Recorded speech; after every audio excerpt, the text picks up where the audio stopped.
दोस्तों, क्या आप भी IRDA एग्ज़ाम की तैयारी कर रहे हैं ताकि आप भी एक इंश्योरेंस एजेंट बन सकें? अगर आपने ये वीडियोस को जो है पूरी तरह से देख लिया तो आपको इस एग्ज़ाम को पास करने से कोई नहीं रोक सकता, क्योंकि यहाँ पे जो लगातार एग्ज़ाम में पूछे गए सवाल हैं उसके पीछे के कॉन्सेप्ट्स को कवर किया है, ताकि कल अगर आपसे उस सवालों को कुछ उल्टा करके भी पूछा जाए तो भी आप जो है उसका सही जवाब दे पाएँ। दोस्तों, बस ज़रूरत है तो आप लोग सबके सपोर्ट की। अगर आपको इस वीडियो में बताई गई जानकारी काम आई तो इस वीडियो पे लाइक कीजिएगा और चैनल को सब्सक्राइब जरूर कीजिएगा, ताकि आप ही की तरह बाकी जितने भी लोग इस एग्ज़ाम की तैयारी कर रहे हैं उन तक भी मदद पहुंच सके। दोस्तों, इंश्योरेंस को सिंपल शब्दों में जो है रिस्क ट्रांसफ़र भी कहा जाता है, क्योंकि हम अपना रिस्क जो है इंश्योरेंस कंपनी या फिर इंश्योरर पर डाल रहे होते हैं। मान लेते हैं कि हम अपने कार का इंश्योरेंस कराते हैं तो हमें सालाना प्रीमियम तो देना पड़ता है, बट वहीं पे अगर हमारा कार के साथ कोई एक्सीडेंट हो जाए और 10 से 15 लाख रुपए का नुकसान हो तो उस नुकसान से हमें जो है इंश्योरेंस बचा लेता है, क्योंकि इंश्योरेंस कंपनी हमें वो मोटी राशि जो है दे देती है। तो रिस्क तो हमारा है, बट हमने उस रिस्क को ट्रांसफ़र कर दिया इंश्योरेंस कंपनी की ओर एक छोटे से प्रीमियम अमाउंट को देकर। वहीं दोस्तों, इंश्योरेंस के कॉन्सेप्ट को समझने का सबसे आसान तरीका है पूलिंग को समझना। आइए हम एक एग्जांपल की मदद से आपको पूलिंग का कॉन्सेप्ट पहले समझा देते हैं। मान लेते हैं कि एक ऐसी कॉलोनी है जहाँ पे हर साल जो है कम से कम 2 घरों में आग लगती ही लगती है। इस कॉलोनी में टोटल 20 घर हैं और यहाँ की जो मंथली सैलरी है हर घर की केवल 15,000 रुपये है। और ऐसी स्थिति में अगर किसी भी घर पे आग लगती है तो उन्हें उस रिपेयर में जो है कम से कम 10,000 रुपये का खर्चा आता है। बट इससे प्रॉब्लम ये होती है कि जिस व्यक्ति का मंथली इनकम ही 15,000 है, उसमें अगर 10,000 घर के रिपेयर में चला जाए तो मंथली बजट जो है उनका वो गड़बड़ा जाता है। जिसके चलते ये जो कॉलोनी के 20 सदस्य हैं डिसाइड करते हैं कि हम मिलकर एक मीटिंग करेंगे, और इस मीटिंग में ये डिसाइड होता है कि हमें एक जो है फायर फंड इकट्ठा करना पड़ेगा। और ये लोग डिसाइड करते हैं कि हर साल जो है 1,000 रुपये की जो राशि है वो हर घर वाले जो है जोड़ेंगे, जिससे कि ये फायर फंड तैयार हो सके।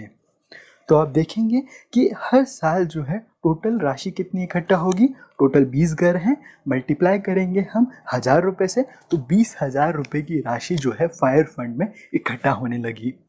और आगे जाके अगर मान लेते हैं कि इस कॉलोनी में 2 मकान में अगर फायर होता है तो जो 20,000 रुपये की राशि है जिस भी मकान में फायर होता है उसको दे दी जाती है, जिससे कि उनका जो मंथली बजट है वो ना बिगड़े और वो समस्या से समाधान पा सकें। तो आपने देखा कि एक ही तरह का रिस्क जो है ये पूरे 20 घर वाले कैरी कर रहे थे, बट यहाँ पे इन्होंने समझदारी करके हर एक व्यक्ति के एक छोटे लॉस से एक व्यक्ति के बड़े लॉस को कवर किया। बस यही कॉन्सेप्ट को हम पूलिंग कहते हैं। आइए दोस्तों, अब हम इंश्योरेंस के हिस्ट्री एंड एवोल्यूशन को समझते हैं। देखते हैं कि ये इंश्योरेंस की कॉन्सेप्ट की शुरुआत कहाँ पे हुई। दोस्तों, कई बार आपसे एग्ज़ाम में पूछा जाएगा कि भारत का सबसे ओल्डेस्ट इंश्योरेंस कंपनी कौन सा है। तो यहाँ पे आपको सवाल को अच्छे से देखना है कि सवाल में अगर ये पूछा गया है कि ओल्डेस्ट लाइफ इंश्योरेंस कंपनी कौन सा है तो आपका जवाब रहेगा ओरिएंटल लाइफ इंश्योरेंस कंपनी। वहीं पे आपको अगर पूछा गया है कि ओल्डेस्ट इंश्योरेंस कंपनी कौन सी है तो आपका जवाब रहेगा नेशनल इंश्योरेंस कंपनी। आइए दोस्तों, हम समझते हैं कि इंश्योरेंस काम किस तरह करता है। आपको समझना ज़रूरी है कि अगर आप किसी भी एसेट को जो है इंश्योर कराते हैं तो उस एसेट की 3 कंडीशंस जो हैं फुलफ़िल होनी बहुत ज़रूरी है। पहली कंडीशन ये है कि उस एसेट की कोई ना कोई इकोनॉमिक वैल्यू होनी चाहिए, यानी कि कार। अब जैसे कार है वो एक एसेट है, उसकी इकोनॉमिक वैल्यू भी है। और सेकंड कंडीशन ये है कि उस इकोनॉमिक वैल्यू अगर कोई अनसर्टेन इवेंट हो जाता है उसके चलते लूज़ भी होनी चाहिए। जैसे कि आप जानते हैं कि कार का अगर एक्सीडेंट हो जाता है तो उसका वैल्यू जो है चला जाता है। तीसरा चीज़ ये है कि उसमें आपका एक इंश्योरेबल इंटरेस्ट भी होना चाहिए। इंश्योरेबल इंटरेस्ट का मतलब ये है कि आप अपनी कार को इंश्योर कराओगे, पड़ोसी की कार को तो नहीं कराओगे, क्योंकि उसमें आपका कोई इंश्योरेबल इंटरेस्ट ही नहीं है। तो ये 3 कंडीशंस अगर हैं आपके एसेट में तो ही उसे इंश्योर किया जा सकता है।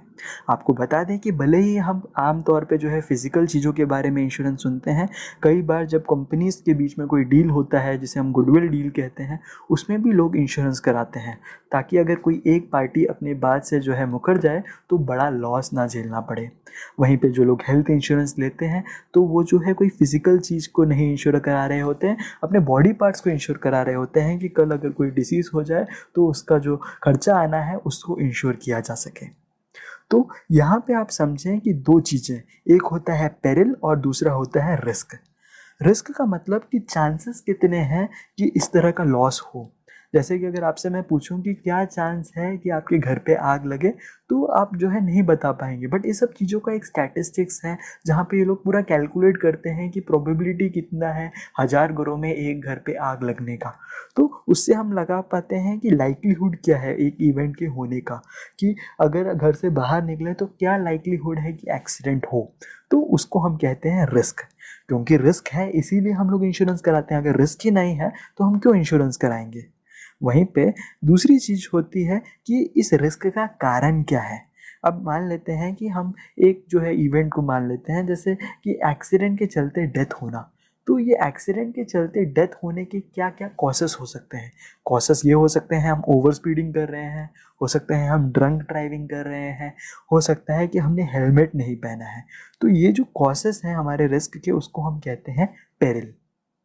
वहीं पे आपको समझना पड़ेगा कि जब भी हम कोई इंश्योरेंस करा रहे होते हैं तो हम बेसिकली पूलिंग ही कर रहे होते हैं। हम अपने पैसे इंश्योरेंस कंपनी को देते हैं जो कि हमारे बिहाफ में जितने भी वो लोग हैं जो लोग हमारे जैसा ही रिस्क को कैरी कर रहे होते हैं, उन सबके पैसों को एक साथ जोड़ के जो है इकट्ठा रखी हुई होती है, ताकि इनमें से अगर किसी एक को भी कोई प्रॉब्लम हो तो उनको वो पैसों को दिया जा सके। दोस्तों, जब भी हम रिस्क को डिस्कस करते हैं तो यहाँ पे 2 टाइप के रिस्क बर्डन्स हर कोई कैरी करता है। पहला होता है प्राइमरी बर्डन ऑफ रिस्क और दूसरा होता है secondary burden of risk. Primary burden of risk का मतलब जो एक्चुअल लॉसेस हम सफ़र करते हैं किसी इवेंट के चलते। मान लेते हैं कि हमारी एक फैक्ट्री है और अगर उस फैक्ट्री में आग लग जाए तो हमें जो लॉस होने वाला है वो एक्चुअल लॉस होने वाला है, कि हमारे जो फैक्ट्री को बनाने में हमें जो पैसे लगे थे और साथ ही के साथ जो हमारे उसके अंदर प्रोडक्ट्स रखे हुए थे वो सब जल जाए, तो वो जो है एक्चुअल लॉस कहलाएगा। इसे हम कहेंगे प्राइमरी बर्डन ऑफ रिस्क।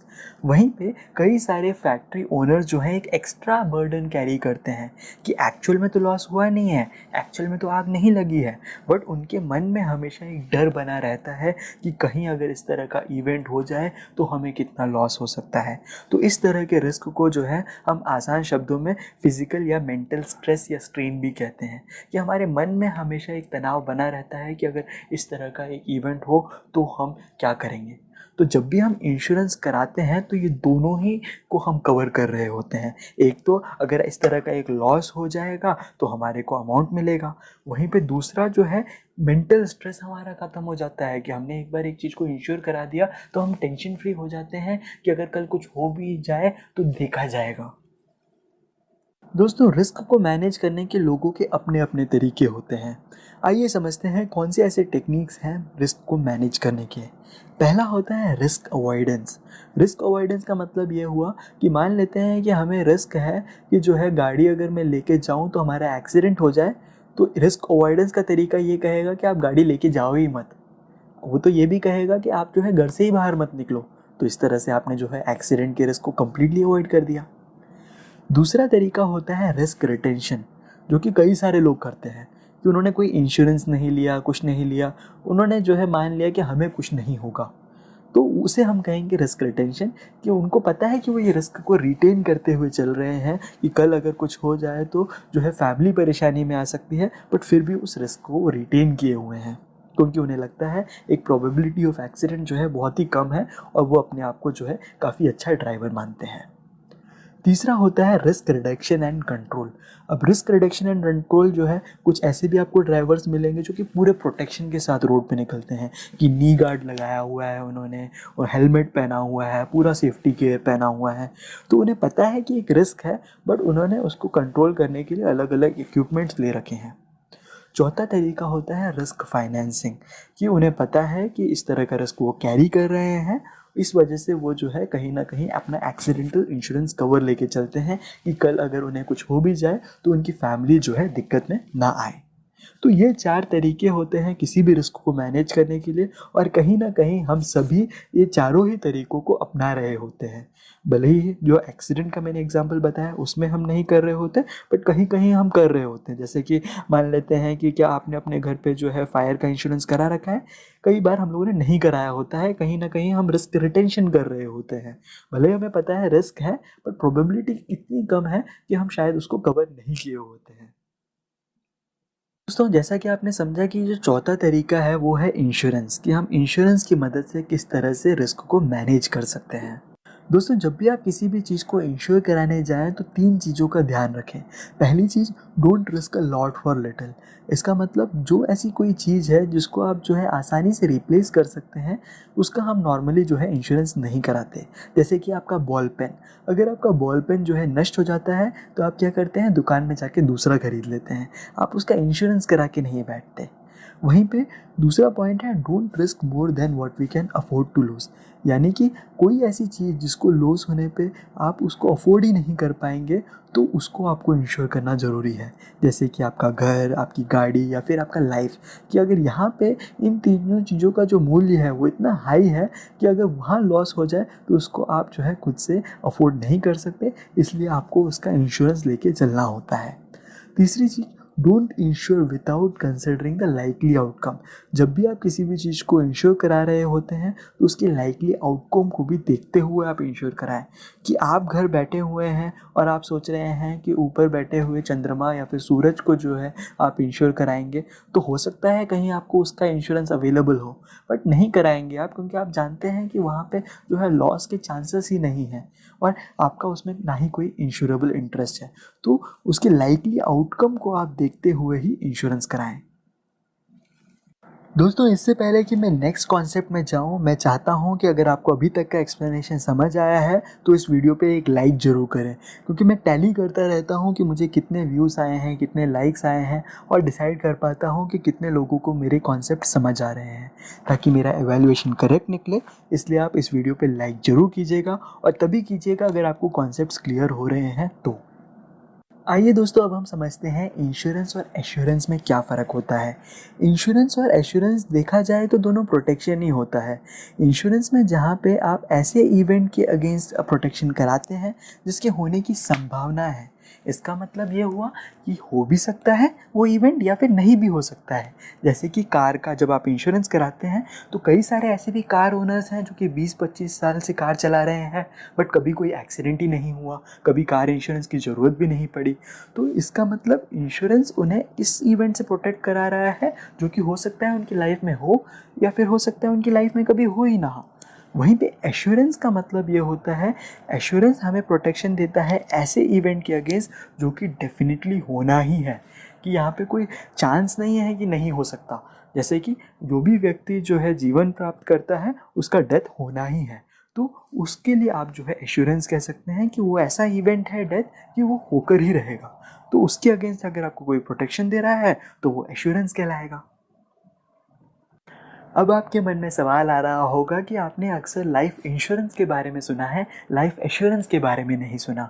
इसका कारण सिंपल है कि जब भी कोई व्यक्ति कोई लाइफ इंश्योरेंस प्लान खरीदता है तो उसमें एक पॉलिसी टर्म भी मेंशन होता है। अगर उस पॉलिसी टर्म के दौरान अगर डेथ होती है तो ही इंश्योरेंस कंपनी को पैसा देना होता है, और ये जो रिस्क है वहाँ पे हो भी सकता है, नहीं भी हो सकता। कई सारे लोग हैं जो कि पॉलिसी टर्म को कंप्लीट कर जाते हैं फिर भी डेथ नहीं होती। तो ये जो इवेंट है ये हो भी सकता है, नहीं भी हो सकता, इसी कारण से इसे इंश्योरेंस कहा जाता है, एश्योरेंस नहीं। दोस्तों, हमारे कई इंश्योरेंस एजेंट सेल्स में तो एक्सपर्ट होते हैं, बट वो कस्टमर सर्विस अच्छे से प्रोवाइड नहीं कर पाते। अगर उन्होंने सेल्स के साथ साथ प्रॉपर कस्टमर सर्विस प्रोवाइड करना चालू कर दिया तो उन्हें इंश्योरेंस में सेल्स की ऊंचाइयों तक पहुंचने से कोई नहीं रोक सकता। आज इस चैप्टर के जरिए जो है हम कस्टमर सर्विस को पूरे डिटेल में समझने वाले हैं। दोस्तों, सेल्स की दुनिया में कस्टमर इज़ द किंग। तो आप कस्टमर को जितना ज़्यादा हैप्पी रखेंगे उतना ज़्यादा आपको इकोनॉमिक बेनिफिट देखने को मिलेगा। इंश्योरेंस की दुनिया में एक कस्टमर से आए हुए सभी इकोनॉमिक वैल्यू के सम को हम कहते हैं कस्टमर्स लाइफ टाइम वैल्यू। जब आप किसी भी कस्टमर के साथ एक साउंड रिलेशनशिप एक लॉन्ग पीरियड तक रखते हैं तो आपको जो है उससे कई सारे इकोनॉमिक बेनिफिट्स मिलते हैं। कस्टमर लाइफ टाइम वैल्यू के 3 कंपोनेंट्स हैं। पहला हिस्टोरिक वैल्यू, दूसरा प्रेजेंट वैल्यू, तीसरा फ्यूचर वैल्यू। हिस्टोरिक वैल्यू का मतलब अब तक उनसे आए हुए प्रीमियम से जनरेट की हुई रेवेन्यू। प्रेजेंट वैल्यू मतलब आज का अगर उन्होंने प्रीमियम दिया तो उससे जो आपको आ रही है रेवेन्यू। तीसरा फ्यूचर वैल्यू, यानी कि अब जो पॉलिसी उन्होंने ले रखी है उसके फ्यूचर प्रीमियम से जो आपको फ़ायदा हो सकता है। साथ ही साथ उन्हीं को अगर आपने और भी पॉलिसीज़ दी तो उससे आपको क्या क्या फ़ायदा मिल सकता है, उसे आप कहेंगे फ्यूचर वैल्यू। तो बहुत ही ज़रूरी है कि आप एक अच्छी कस्टमर सर्विस दें ताकि आप एक कस्टमर के पूरे लाइफ टाइम वैल्यू को ऑप्टिमाइज़ कर सकें। हालांकि दोस्तों ये तो काफ़ी टेक्निकल हो गया। सिंपल सी बात ये है कि आपको अपने संबंध इस तरह के बना के रखने हैं कि जो पॉलिसी उन्होंने ले रखी है उसे वो कंटिन्यू करें, साथ ही साथ जो है वो आपसे और भी पॉलिसी लें और अपने दोस्तों को भी रिकमेंड करें आपसे पॉलिसी लेने के लिए। दोस्तों आपको कई सारे इंश्योरेंस एजेंट्स ऐसे भी मिलेंगे जो कहेंगे कि हमारा काम है पॉलिसी को बेचना, कस्टमर सर्विस देने के लिए तो कस्टमर केयर डिपार्टमेंट बैठा हुआ है। दोस्तों इस तरह से सोचना बहुत ही गलत है, क्योंकि एज एन एजेंट जब आप किसी को भी लाइफ इंश्योरेंस या कोई भी इंश्योरेंस पॉलिसी देते हैं तो आपका फ़र्ज़ बनता है कि आप उन्हें राइट कस्टमर सर्विस प्रोवाइड करें, क्योंकि जब आप राइट कस्टमर सर्विस प्रोवाइड करते हैं तभी उन्हें जो है एक कॉन्फिडेंस आता है आप पर और वो आपको और लोगों से रिकमेंड कर पाते हैं।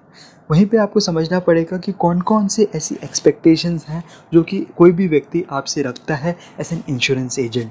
पहला है पॉइंट ऑफ सेल, यानी कि जब भी आप किसी भी व्यक्ति को कोई पॉलिसी बेच रहे होते हैं तो आपका फ़र्ज़ बनता है कि इससे पहले आप प्रोडक्ट को समझाने जाएं आप कस्टमर की ज़रूरतों को बैठ के समझेंगे, क्योंकि जब सामने वाले व्यक्ति को ज़रूरतों को आप अच्छे से समझ पाते हैं तो ही आप उन्हें जो है राइट प्रोडक्ट सजेस्ट कर पाएंगे। कई मायने में देखें तो एक इंश्योरेंस एजेंट एक पर्सनल फाइनेंशियल प्लानर या एडवाइज़र का भी रोल कर रहा होता है, क्योंकि कई सारे लोगों को क्या ज़रूरतें हैं उसके हिसाब से अगर हम प्लान देंगे तो ही सेल्स आसानी से क्लोज हो पाएगी। सेकंड होता है प्रपोजल स्टेज, कि यानी जब भी व्यक्ति जो है रेडी हो जाता है पॉलिसी को लेने के लिए तो आपका काम है कि आप उस कस्टमर के बिहाफ में राइट इन्फॉर्मेशन के साथ प्रपोजल फॉर्म को फिल करें, और साथ ही साथ अगर प्रपोजल की कोई डाउट हो फॉर्म फिलिंग के दौरान तो उसको भी क्लैरिफाई करते हुए चलें, ताकि उनको पता चल सके कि उनका जो इंश्योरेंस एजेंट है वो एक नॉलेजेबल व्यक्ति है। कोई भी ऐसा व्यक्ति नहीं है जिसके पास आधी नॉलेज है, क्योंकि अगर आप उनके डाउट्स को क्लियर करते हैं तो आपके ऊपर उनको कॉन्फिडेंस आता है। नेक्स्ट होता है एक्सेप्टेंस स्टेज। एक्सेप्टेंस स्टेज मतलब जब भी अगर उनकी पॉलिसी जो है लाइफ इंश्योरेंस कंपनी हो या कोई भी इंश्योरेंस कंपनी एक्सेप्ट कर देती है तो वो एक प्रीमियम रिसिप्ट देगी। आपका काम है कि आप खुद ब खुद जाके उन्हें जो है प्रीमियम रिसिप्ट दें, उनको जो है पॉलिसी बॉन्ड का डॉक्यूमेंट दें। कई सारे मैंने देखे हैं एजेंट्स जो कि प्रीमियम रिसिप्ट देने बहुत लेट जाते हैं, पॉलिसी बॉन्ड को पहुंचाने में महीने महीने लगा देते हैं। ये सब जो है आपके ऊपर उनका आया हुआ जो भरोसा है उसको अफेक्ट करता है।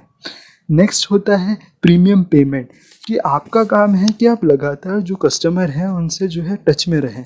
जी अगर एनुअल बेसिस में प्रीमियम देते हैं तो ये नहीं कि प्रीमियम के एक दिन पहले जो है आपने कॉल करके उन्हें रिमाइंड करा दिया, आप बीच बीच में कॉल करके उनके हालचाल पूछ सकते हैं, और ज़रूरी है कि आप जो है उनको प्रीमियम का भी याद दिलाएं ताकि उन्हें पता चल सके कि उनका जो प्रीमियम देने का ड्यू डेट आ चुका है और वो प्रीमियम को मिस ना करें।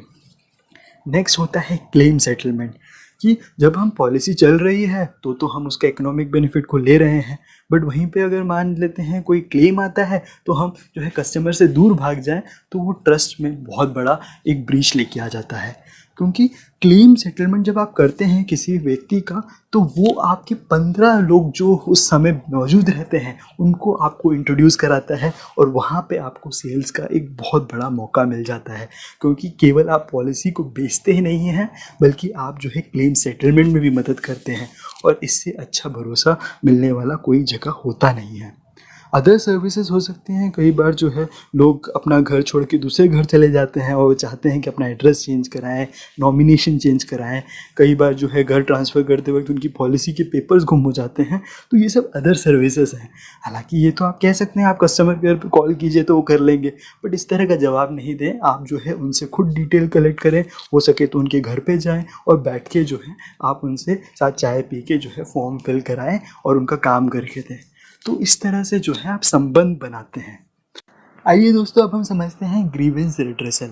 ऐसा ज़रूरी नहीं है कि आपके सभी कस्टमर्स आपसे हमेशा हैप्पी रहें।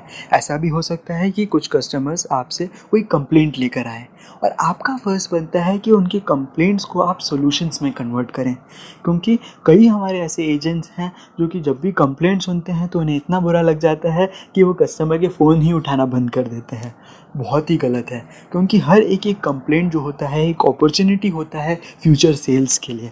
क्योंकि आप देखेंगे कि आपने अगर मान लेते हैं कोई मोबाइल फ़ोन लिया और वो मोबाइल फ़ोन में कुछ डैमेज निकला, और अगर आपकी मोबाइल फ़ोन कंपनी कह दे कि कोई बात नहीं सर, हम आपको जो है रिप्लेसमेंट दे देंगे, तो आपका जो ट्रस्ट होता है उस कंपनी पर वो बहुत बढ़ जाता है। और अपने दोस्तों को भी आप बताते हैं कि मैंने यहाँ से मोबाइल लिया था और उन्होंने मुझे रिप्लेस करके दिया।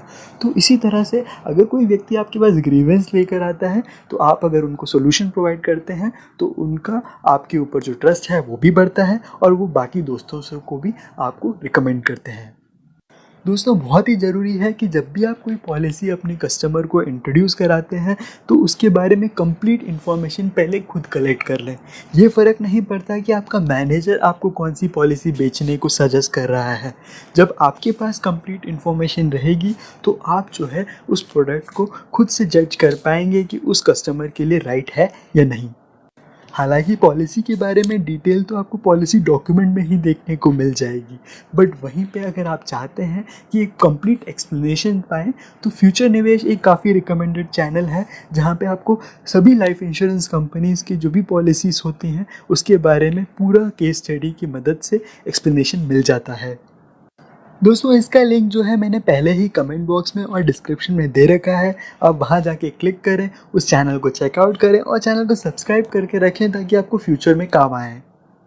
दोस्तों, अगर आप मुझसे पूछें कि ऐसा कौन सा स्किल है जो कि हर एक इंश्योरेंस एजेंट के पास होना चाहिए, तो उसका सही जवाब होगा कम्युनिकेशन स्किल।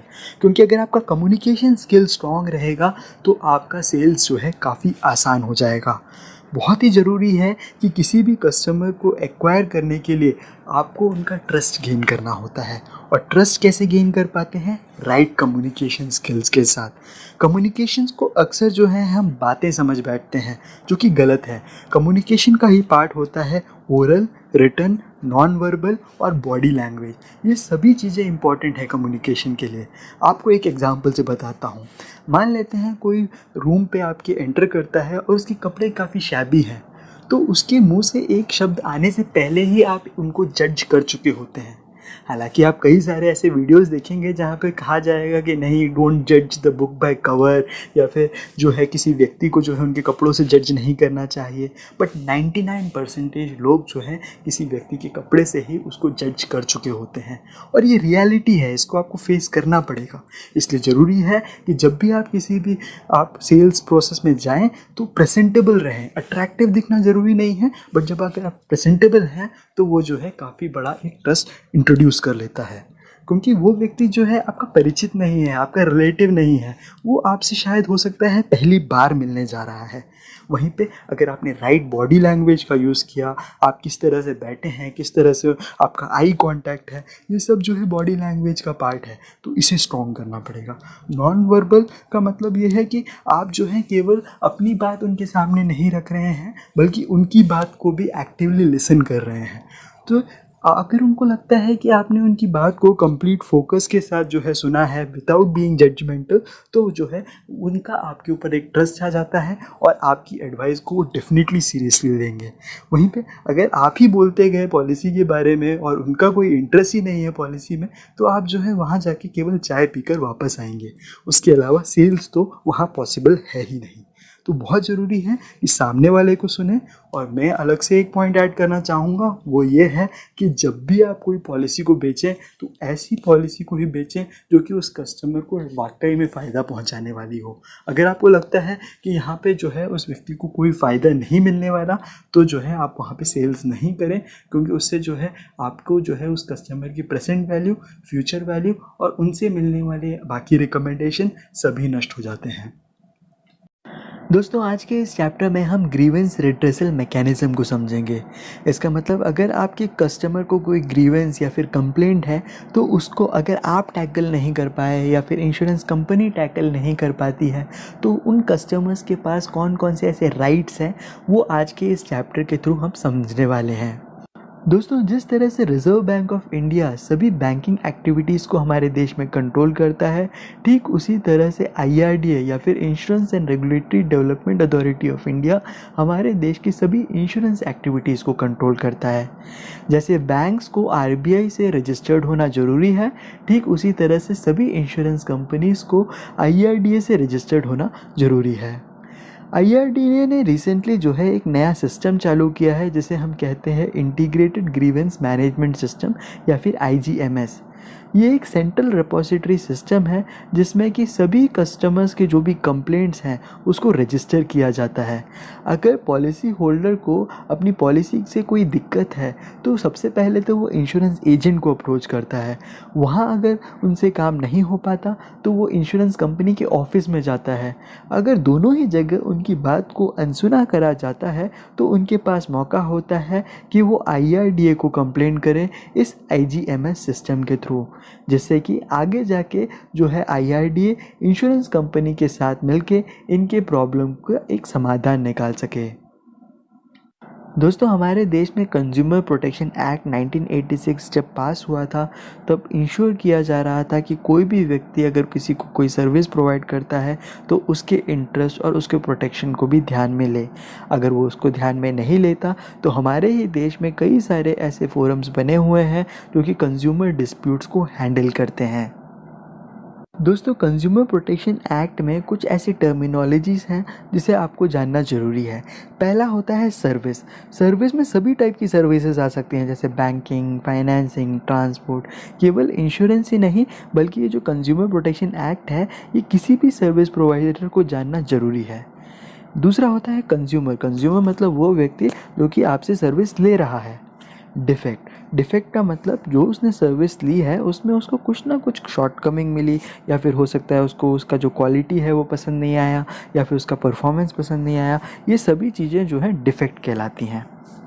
कंप्लेंट मतलब आपसे अगर कोई जो है एलिगेशन करता है कि आपके द्वारा दिया हुआ जो गुड्स है या जो सर्विस है उसमें कुछ कमी है, या फिर उसे वो अनफेयर ट्रेड लगे, तो उसे हम कंप्लेंट कहेंगे। कंज्यूमर डिस्प्यूट का मतलब क्या हुआ? कंप्लेंट और कंज्यूमर डिस्प्यूट में आपको फ़र्क समझना ज़रूरी है, क्योंकि अगर किसी व्यक्ति ने कंप्लेंट किया और आपने अगर उसकी कंप्लेंट को मान लिया तो आपने उसको जो है सेटल करके दे दिया उसका प्रॉब्लम। वहीं पे अगर आपने जो है उसकी कंप्लेंट को जो है माना ही नहीं, तो वहाँ डिस्प्यूट होता है। डिस्प्यूट क्यों हुआ? क्योंकि कंप्लेनेंट जो है या फिर जो कस्टमर है उसने तो कंप्लेंट कर दी, बट आपने जो है डिनाई कर दिया उसके सभी एलिगेशंस को, तो वहाँ पे डिस्प्यूट क्रिएट हो गया कि दोनों के बीच में एक डिस्प्यूट पैदा हो गया। वहीं पे इस तरह के जो भी कंज्यूमर डिस्प्यूट्स होते हैं कि कस्टमर और कंज्यूमर के बीच में, उसको हैंडल करने के लिए हमारे यहाँ बॉडीज़ बनी हुई हैं। इसका नाम है डिस्ट्रिक्ट फोरम, स्टेट कमीशन और नेशनल कमीशन। आपको बताते हैं जो डिस्ट्रिक्ट फोरम है वो ऐसे कंप्लेंट्स लेती है जहाँ पे गुड्स की वैल्यू 20 लाख या फिर उससे कम हो। हर जो हमारे स्टेट्स हैं वहाँ पे स्टेट गवर्नमेंट ने ही इस तरह के डिस्ट्रिक्ट फोरम्स बना रखे हैं। नेक्स्ट होता है स्टेट कमीशन। वो इस तरह की कंप्लेंट्स को हैंडल करते हैं जो कि 20 लाख से लेके 100 लाख रुपीस के बीच के कंप्लेंट्स होते हैं। ये भी स्टेट गवर्नमेंट द्वारा बनाया जाता है, और ऐसे कोई भी केसेस जो कि डिस्ट्रिक्ट फोरम सेटल नहीं कर पाती, वो भी स्टेट कमीशन तक पहुंच जाते हैं। तीसरा होता है नेशनल कमीशन।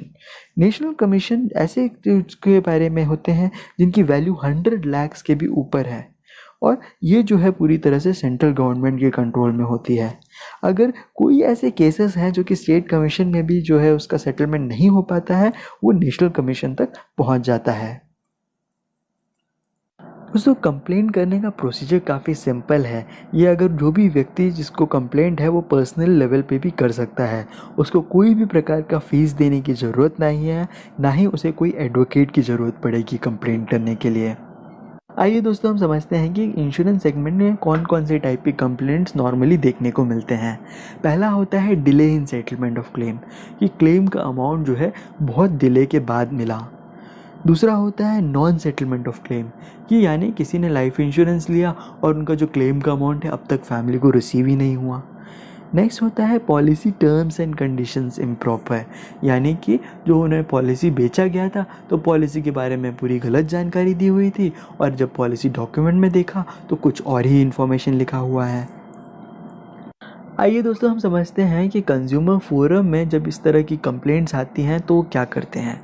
कंप्लेंट्स को वो पूरी तरह से सुनती है और वो देखती है कि इस बात में कितनी सच्चाई है, और अगर ये प्रूव हो जाए कि इनकी कंप्लेंट पूरी तरह से वैलिड है तो वो इंश्योरेंस कंपनी को ऑर्डर इशू करती है। इस ऑर्डर में वो जो है इंश्योरेंस कंपनीज़ को कह सकती है कि इनके द्वारा दिया हुआ जो प्रीमियम अमाउंट है उसे रिटर्न कर दिया जाए। दूसरा हो सकता है इनकी जो सर्विसेज में अगर कोई डेफिशिएंसी की कंप्लेंट वो लेकर आए हैं तो उस डेफिशिएंसी को पूरी तरह से ख़त्म किया जाए। अगर कस्टमर जो है कोई अनफेयर ट्रेड प्रैक्टिसेस जो कि उस इंश्योरेंस कंपनी में चल रही हैं उसके बारे में कहकर आया है तो वो जो है इंश्योर कर सकती है इंश्योरेंस कंपनीज़ को कह के कि इस तरह के अनफेयर ट्रेड प्रैक्टिसेस को बंद करें। अगर कस्टमर कह रहा है कि उसको जो है कंपनसेशन चाहिए तो ये फोरम के थ्रू एक ऑर्डर ऐसा भी पास किया जा सकता है जिससे कि जो कंपनसेशन है वो इंश्योरेंस कंपनी कस्टमर को दे। दोस्तों इन दोनों ऑप्शंस के अलावा तीसरा ऑप्शन होता है इंश्योरेंस ओम्बड्समैन का। इंश्योरेंस ओम्बड्समैन को हम लोकपाल के नाम से भी जानते हैं। जब भी इनके पास कोई भी कंप्लेंट आती है तो वो जो है एक तरफ से डिस्प्यूट को सेटल करने का काम करती है। वो इंश्योरेंस कंपनी के पक्ष को भी समझती है और इंश्योरर के पक्ष को भी समझती है और उन दोनों के बीच में एक मीडिएटर या फिर काउंसलर का रोल करती है। और इस तरह से जो भी डिसीजन ओम्बड्समैन निकालता है उस कंप्लेंट को एक्सेप्ट या रिजेक्ट करने का वो एक फाइनल डिसीजन होता है। आइए दोस्तों हम समझते हैं कि इंश्योरेंस ओम्बड्समैन को कंप्लेंट करने का सही तरीका क्या होता है। इसके लिए इंश्योर्ड व्यक्ति को जो है एक रिटन लेटर लिखना होता है जिसमें कि उन्हें उनका सिग्नेचर भी डालना होगा। वहीं पे अगर इंश्योर्ड व्यक्ति आज जीवित नहीं है तो उनका लीगल हायर भी वहाँ पे साइन कर सकता है। कंप्लेंट जो है कभी भी डायरेक्टली इंश्योरेंस ओम्बड्समैन को नहीं दिया जाता। कंप्लेंट सबसे पहले जो है इंश्योरेंस कंपनी को दिया जाता है। अगर वहाँ से जो है उनकी कंप्लेंट को या तो फिर रिजेक्ट किया जाए या फिर उन्हें उसमें कोई रिप्लाई ना आए तो ही उन्हें जो है इस कंप्लेंट को इंश्योरेंस ओम्बड्समैन को करना होता है। बहुत ही ज़रूरी है कि जब आपका इनिशियल कंप्लेंट किसी इंश्योरेंस कंपनी के दिया जाए तो विदिन 1 ईयर ही आपको जो है कंप्लेंट अगर वहाँ से आपको सोल्यूशन ना मिले तो इंश्योरेंस ओम्बड्समैन को कराना होता है।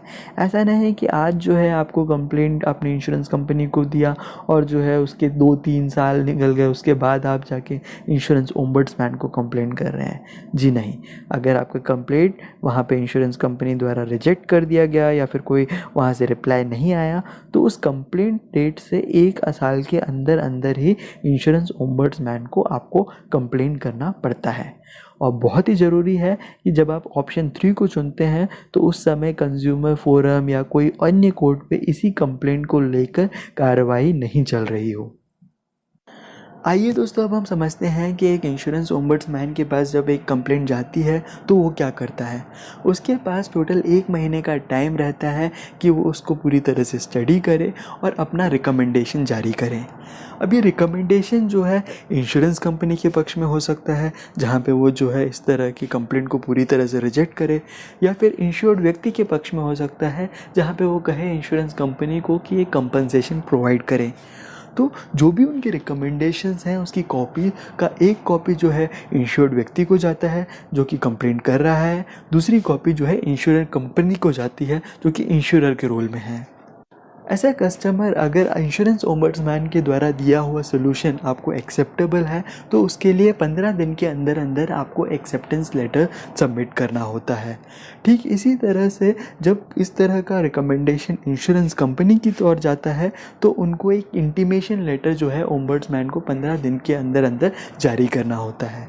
तो बहुत ही ज़रूरी है कि एक्सेप्टेंस लेटर जो है वो जारी हो, तभी इंश्योरेंस कंपनी जो है अपना अमाउंट रिलीज़ करेगी। आपको एक और बात बताते हैं कि इंश्योरेंस ओम्बड्समैन को कोई भी बड़ा अमाउंट रिलीज़ कराने का हक नहीं है। उनकी भी लिमिट्स हैं कि 20 लाख रुपीज़ की कि जो भी कंपनसेशन वो दिला सकते हैं वो 20 लाख या उससे कम ही हो सकती है। उसके ऊपर का अमाउंट को रिलीज़ कराने का हक ओम्बड्समैन के पास नहीं है। और आपको बता दें कि इंश्योरेंस कंपनी के पास केवल 3 महीने का टाइम रहता है ये अमाउंट को सेटल करने के लिए। नमस्कार दोस्तों, आज के इस चैप्टर में हम समझेंगे regulatory aspects of insurance agents. समझेंगे कौन से ऐसे रूल्स और रेगुलेशंस हैं जो कि सभी इंश्योरेंस एजेंट्स को फॉलो करने रहते हैं, और ये भी जानेंगे इस तरह के रूल्स और रेगुलेशंस की आखिर हमें ज़रूरत क्यों पड़ी। दोस्तों, आप लोग तो सभी जानते हैं कि इंश्योरेंस हो या कोई और अन्य सर्विस, हर जगह स्कैम और फ्रॉड आजकल आम बात हो गई है। और यही कारण है कि जो व्यक्ति आपसे पॉलिसी लेना भी चाहेगा वो भी कम से कम 10 बार सोचेगा आपसे प्लान लेने से पहले। इनके कई सारे कंसर्न्स हो सकते हैं। पहला कंसर्न तो ये होगा कि आप अपने आप को इंश्योरेंस एजेंट बता रहे हैं, क्या आप सच में इंश्योरेंस एजेंट है भी या नहीं। उसके अलावा उन्हें डाउट रहता है कि कल जाके अगर इंश्योरेंस कंपनी बंद हो जाएगी तो हमारे पैसे कहीं डूब ना जाएं, और वो जानना चाहेंगे कि क्या गारंटी है कि कल अगर उन्हें कुछ हो जाता है तो उनकी फैमिली को क्लेम मिलेगा। तो दोस्तों, इसी तरह के कई सारे सवालों का अगर आप सही जवाब देना चाहते हैं तो आपको इस चैप्टर को अच्छे से समझना पड़ेगा। तभी आप जान पाएंगे कि इंश्योरेंस सेगमेंट जो है हाईली रेगुलेटेड है। ऐसा नहीं कि कोई भी रैंडम व्यक्ति जो है अपने आप को इंश्योरेंस एजेंट बता सकता है, या फिर कोई भी रैंडम कंपनी अपने आप को लाइफ इंश्योरेंस कंपनी बता सकती है। इन सब के लिए जो है सेट ऑफ गाइडलाइंस और रेगुलेटरी फ्रेमवर्क है जो कि आज हम इस चैप्टर के जरिए समझने वाले हैं। दोस्तों, इस तरह के रेगुलेशंस का मेन उद्देश्य एक इंश्योरेंस एजेंट को प्रोटेक्ट करना नहीं है। इसका मेन उद्देश्य है जो भी व्यक्ति पॉलिसी ले रहा है या जो पॉलिसी होल्डर है उसके इंटरेस्ट को प्रोटेक्ट किया जा सके। जैसा कि आप सभी जानते हैं कि आरबीआई सभी बैंक्स को रेगुलेट करती है, सेबी जो है सभी कैपिटल मार्केट्स को रेगुलेट करती है। ठीक इसी तरह से सभी इंश्योरेंस कंपनीज जो भारत में ऑपरेशनल है उसको कंट्रोल करती है IRDA, जिसका नाम है insurance regulatory and development authority of India. आइए दोस्तों, अब हम समझते हैं कि इंश्योरेंस रेगुलेटरी फ्रेमवर्क हमारे देश में आया कब। साल 1938 में ही इंश्योरेंस एक्ट पास हो चुका था, जिसमें कई तरह के ऐसे लेजिस्लेशंस थे जो कि इंश्योरेंस बिजनेस को इंडिया में गवर्न करते थे। वहीं पे साल 2000 में ऐसा लगने लगा कि एक ऐसे बॉडी की हमें ज़रूरत है जो कि केवल इंश्योरेंस सेगमेंट को फोकस करे, और वहाँ निर्माण हुआ IRDA का, insurance regulatory and development authority. कई तरह के ऐसे गाइडलाइंस और रेगुलेशंस बनाए गए जिससे कि इंश्योरेंस बिजनेस में काफ़ी ज़्यादा ट्रांसपेरेंसी आई कि किस तरह से सेल्स करना है, और पॉलिसी देने के बाद सर्विसिंग का क्या इंपॉर्टेंस है, और क्लेम जो है टाइमली बेसिस में देना कितना ज़रूरी है। तो इस तरह के जब रेगुलेशंस आए तो लोगों को जो है इंश्योरेंस सेगमेंट की ओर विश्वास बना, और ज़्यादा से ज़्यादा लोगों ने उसके बाद से अपनी पॉलिसी करानी चालू की। दोस्तों, ये सब तो हो गई इंश्योरेंस कंपनीज़ की बातें। आइए अब हम समझते हैं कौन से ऐसे रूल्स एंड रेगुलेशंस हैं जो कि सभी इंश्योरेंस एजेंट्स को पता होने चाहिए। हमारे देश में आज भी इंश्योरेंस एजेंट का जो रिक्रूटमेंट है वो सेक्शन 42 के हिसाब से होता है, इंश्योरेंस एक्ट 1938 के। इसमें कहा गया है कि एक इंश्योरेंस एजेंट को एक वैलिड लाइसेंस होना बहुत ज़रूरी है जो कि केवल IRDA इशू कर सकता है, और साथ ही साथ एजेंट का रिक्रूटमेंट का भी पूरा कंट्रोल IRDA के पास रहता है। एक एजेंट चाहे तो एक लाइफ इंश्योरेंस, एक नॉन लाइफ यानी कि जनरल इंश्योरेंस, और एक हेल्थ इंश्योरेंस के साथ जुड़ सकता है। उसके अलावा कोई भी एजेंट एक से अधिक लाइफ इंश्योरेंस, एक से अधिक हेल्थ इंश्योरेंस या एक से अधिक जनरल इंश्योरेंस के साथ नहीं जुड़ सकता। वहीं पे अगर कोई चाहता है कि अपनी इंश्योरेंस कंपनी चेंज कराए तो उसके लिए उन्हें एक नो ऑब्जेक्शन सर्टिफिकेट अपनी पुरानी कंपनी से लाना होता है, और इसके आगे वो अपनी इंश्योरेंस कंपनी चाहे तो चेंज करा सकता है। आइए दोस्तों हम देखते हैं कौन से ऐसे रूल्स एंड रेगुलेशंस हैं जो कि इंश्योरेंस एजेंट के लाइसेंसिंग में बहुत ज़रूरी है। कि कोई भी व्यक्ति क्या इंश्योरेंस एजेंट बन सकता है? जी नहीं। मिनिमम क्वालिफ़िकेशन है कि उस व्यक्ति का 10th पास होना ज़रूरी है। दूसरा, उन्हें कम से कम 50 घंटे की जो ट्रेनिंग है वो इंश्योरेंस कंपनी द्वारा दी गई होनी चाहिए। यही कारण है दोस्तों कि आप देखेंगे कि जब भी आप किसी भी इंश्योरेंस कंपनी के साथ जुड़ना चाहते हैं तो वो आपकी ट्रेनिंग ज़रूर कराते हैं ताकि आप एग्ज़ाम के लिए भी प्रिपेयर हो। और इस तरह से इंश्योरेंस कंपनीज IRDA के द्वारा दिए हुए नियमों को भी फॉलो करते हैं आपको ट्रेनिंग करा के। नेक्स्ट होता है एग्ज़ामिनेशन, कि जब भी आप जाएंगे तो आपको जो है एग्ज़ाम देना पड़ेगा, तभी आप जो है उस लाइसेंस पा पाएंगे। वहीं पे फ़ीस आपको कितनी लगेगी और एग्ज़ामिनेशन का क्या पैटर्न है, ये सभी मैंने जो है ऑलरेडी एक वीडियो में कवर कर रखा है, जिसका लिंक मैं जो है आपको कमेंट सेक्शन में और साथ ही साथ डिस्क्रिप्शन में दे दूँगा। बहुत ही इम्पॉर्टेंट है दोस्तों कि अगर आपने इनके नियमों को सही से फॉलो नहीं किया तो जब भी चाहे तब इंश्योरेंस की जो कंपनी है या फिर IRDA आपके लाइसेंस को पूरी तरह से कैंसिल कर सकती है। वहीं पे कई बार ऐसा भी होता है कि हमारा लाइसेंस गुम हो जाता है, तो डुप्लीकेट लाइसेंस भी अगर आप एक छोटा सा अमाउंट पे करें तो जो है आप ले सकते हैं। मैं जानता हूं दोस्तों कि आप सोच रहे होंगे कि लाइसेंस लोगों का कैंसिल कब होता है। आइए हम डिस्कस करते हैं कौन से ऐसे ग्राउंड्स हैं जिसके तहत जो है आपका लाइसेंस कैंसिल हो सकता है। पहला है कि एक पर्सन जो है माइनर था बट उसने अपना एज रॉन्ग बताया, तो इसका मतलब 12 इयर्स का व्यक्ति अगर अपने आप को एडल्ट बता के जो है पॉलिसी बेचने लगे तो जो है बहुत गलत होगा, तो वहाँ पे उनका लाइसेंस कैंसिल हो सकता है। नेक्स्ट, अगर व्यक्ति का जो मेंटल इलनेस के साथ अगर वो पॉलिसी बेचे तो किसी को भी गलत प्लान बेच सकता है। तो अगर आगे जाके ये प्रूव होता है कि जो व्यक्ति जिसने एग्ज़ाम को क्लियर किया है वो मेंटली इल है, तो वहाँ पे उनका लाइसेंस कैंसिल हो सकता है। नेक्स्ट, कि अगर व्यक्ति ने कोई ना कोई क्रिमिनल एक्टिविटी में पार्टिसिपेट किया हो, वो चीटिंग करता हो या फॉर्जरी करता हुआ पाया गया हो, तो ये सभी जो है ग्राउंड्स होते हैं किसी भी व्यक्ति के लाइसेंस को कैंसिल करने का। दोस्तों आपको बता दूं कि एक बार जब आपको ये लाइसेंस मिलता है ये परमानेंट नहीं होता है, इसकी वैलिडिटी होती है 3 इयर्स की। अगर आप 25 घंटे की एक ट्रेनिंग अगर कर लेते हैं तो ये वापस से रिन्यू किया जा सकता है। आइए दोस्तों अब हम समझते हैं एजेंट्स कोड ऑफ कंडक्ट। आप अगर किसी भी कंपनी के साथ पहले काम करते आए हैं तो आपको पता होगा कि वहाँ का भी कोई ना कोई कोड ऑफ कंडक्ट होता है। इसका मतलब हर एक एम्प्लॉय को वो कोड ऑफ कंडक्ट को फॉलो करना रहता है अपने कस्टमर इंटरेक्शन के दौरान। तो एजेंट्स के लिए भी एक कोड ऑफ कंडक्ट IRDA ने निकाला है, जिसके बारे में आज हम समझने वाले हैं। पहली चीज़, disclose the licence to the proposer on demand. अगर आपका कोई व्यक्ति जो है लाइसेंस आपकी डिमांड करता है, बोलता है कि हम कैसे मान लें कि आप एक इंश्योरेंस एजेंट हैं, तो आपका फ़र्ज़ बनता है कि आप उन्हें लाइसेंस दिखाएं। उन्हें जो भी आप प्रोडक्ट सजेस्ट कर रहे हैं उसके बारे में कंप्लीट इन्फॉर्मेशन दें। उनको कितना प्रीमियम लगने वाला है वो क्लियरली बताएं। कई सारे हमारे साथी हैं जो प्रीमियम में GST बिना जोड़े बताते हैं और बाद में जब उन्हें पता चलता है 2.5 या 4.5% का प्रीमियम भी लगने वाला है तो वहाँ पे उनका ट्रस्ट ब्रीच होता है।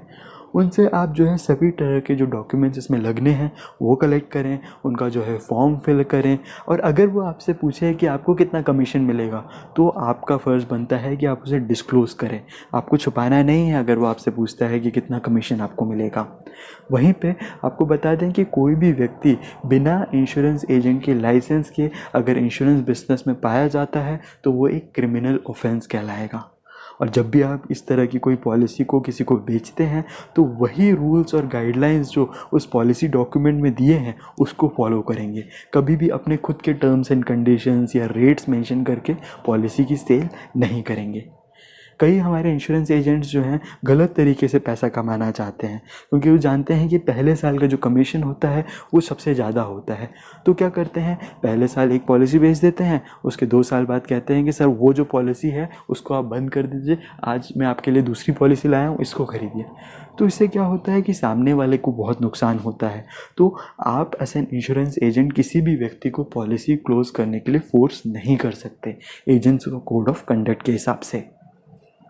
मुझे उम्मीद है दोस्तों कि आपको चैप्टर का एक्सप्लेनेशन पसंद आया होगा। अगर आपको समझ आया हो तो वीडियो पे लाइक ज़रूर कीजिएगा। मिलता हूँ आपको अगले चैप्टर में।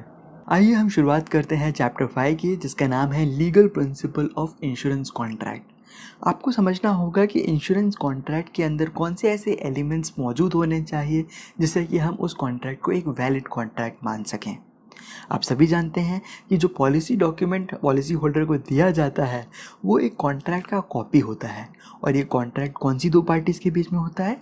इंश्योरेंस कंपनी और पॉलिसी होल्डर के बीच में। और ये कॉन्ट्रैक्ट जो है इंडियन कॉन्ट्रैक्ट एक्ट 1872 के हिसाब से होता है। किसी भी कॉन्ट्रैक्ट को वैलिड कॉन्ट्रैक्ट बनाने के लिए कुछ ऐसे एलिमेंट्स हैं जो कि उस कॉन्ट्रैक्ट में मौजूद होने चाहिए। इसमें सबसे पहला आता है ऑफ़र एंड एक्सेप्टेंस। जब दो पार्टीज़ के बीच में कोई कॉन्ट्रैक्ट साइन होता है तो उसमें से एक पार्टी जो है उस कॉन्ट्रैक्ट को ऑफ़र करती है और दूसरी पार्टी जो है उस कॉन्ट्रैक्ट को एक्सेप्ट करती है। लाइफ इंश्योरेंस या कोई भी अन्य इंश्योरेंस के केस में जो प्रपोजर होता है यानी कि जो पॉलिसी होल्डर होता है वो जो है ऑफ़र करता है और उसे एक्सेप्ट करती है इंश्योरेंस कंपनी या फिर इंश्योरर। वहीं पे कंसिडरेशन भी मेंशन होना बहुत ज़रूरी है कि कॉन्ट्रैक्ट में क्लियरली लिखा हो कि कितना प्रीमियम अमाउंट कलेक्ट किया जाएगा और उसके बदले में इंश्योरेंस कंपनी किस तरह के प्रोमिसेस को जो है रख रही है सामने। अब इस तरह की जब चीज़ों को जब हम मेंशन करते हैं उसको हम टेक्निकल टर्म्स में कंसिडरेशन कहते हैं। नेक्स्ट होता है एग्रीमेंट बिटवीन पार्टीज़ कि दो पार्टीज़ हैं, इन्होंने ये सब जब लिखा है इसमें दोनों पार्टीज़ एग्री करती हैं और उनका सिग्नेचर जब तक ना हो तब तक ये वैलिड कॉन्ट्रैक्ट नहीं कहलाएगा। फ्री कंसेंट कि किसी के ज़ोर ज़बरदस्ती या दबाव में आकर जो है अगर कॉन्ट्रैक्ट साइन किया हो तो फिर वो ये जो है कॉन्ट्रैक्ट वैलिड नहीं कहलाएगा। क्योंकि जब भी आप किसी को पॉलिसी बेचते हैं तो किसी भी तरह की आपको ज़ोर ज़बरदस्ती नहीं करनी है, उन्हें इन्फ्लुएंस नहीं देना है कि अगर आप ये करेंगे तो ही हम लोन पास करेंगे, और या फिर जो है पॉलिसी से रिलेटेड कुछ गलत जानकारी नहीं देनी है जिसको हम कहते हैं मिस रिप्रेजेंटेशन। तो इस तरह का अगर कोई भी फ्रॉड अगर आप नहीं कर रहे हैं और दोनों पार्टीज अगर मिलकर सहमति पे आती हैं तो उसे हम कहते हैं फ्री कंसेंट, तो ही ये जो कॉन्ट्रैक्ट है वो वैलिड कहलाएगा। नेक्स्ट होता है कैपेसिटी ऑफ द पार्टीज़ कि जो प्रपोजर है वो लीगली कॉम्पिटेंट होना चाहिए।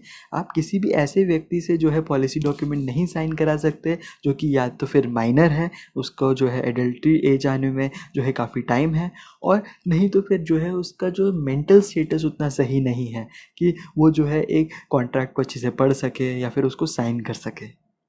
नेक्स्ट आता है लीगैलिटी कि जो भी कॉन्ट्रैक्ट है वो पूरी तरह से लीगल होना चाहिए। इंश्योरेंस एक्ट और बाकी जितने भी नियम हैं वो सभी को फॉलो करते हुए ये कॉन्ट्रैक्ट लिखा जाना चाहिए।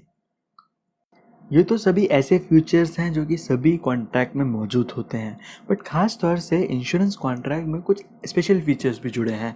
इसमें सबसे पहला आता है उब्रिमा फाइट्स। उब्रिमा फाइट्स का मतलब होता है अटमोस्ट गुड फेथ। इसका मतलब जब भी दो पार्टीज़ मिलकर किसी कॉन्ट्रैक्ट में आती हैं तो उन्हें अपने बारे में सभी मटेरियल फैक्ट्स को डिस्क्लोज़ करना होता है, भले ही सामने वाले ने पूछा हो या नहीं। इसको हम जो है कैविएट एम्प्टर भी कहते हैं, जिसका मतलब बायर्स बिवेयर कि ऐसा नहीं होना चाहिए कि आपने जो है कुछ चीज़ें इसीलिए उनको नहीं डिस्क्लोज़ की क्योंकि सामने वाले ने पूछा नहीं, कि आपने उन्हें ये नहीं बताया कि इंश्योरेंस का जो है पॉलिसी टर्म के अंदर डेथ हो तो ही पैसा मिलेगा, क्योंकि जो है सामने वाला पॉलिसी होल्डर जो है उतनी नॉलेज नहीं रखता था तो आपने उन्हें डिस्क्लोज़ नहीं किया, तो गलत है। उसी तरह से जो व्यक्ति पॉलिसी ले रहा है उसको भी अपने बारे में पूरा जानकारी देना है, जिसे हम कहते हैं मटेरियल फैक्ट या फिर इन्फॉर्मेशन, कि उसकी फैमिली हिस्ट्री कैसी रही है, मेडिकल हिस्ट्री क्या है, उसकी फाइनेंशियल डिटेल, जॉब क्या करता है, कोई इलनेस तो नहीं है, कुछ गलत आदतें तो नहीं रखता है। तो ये सब चीज़ें जो है वो कहते हैं हम मटेरियल फैक्ट्स या फिर इन्फॉर्मेशन।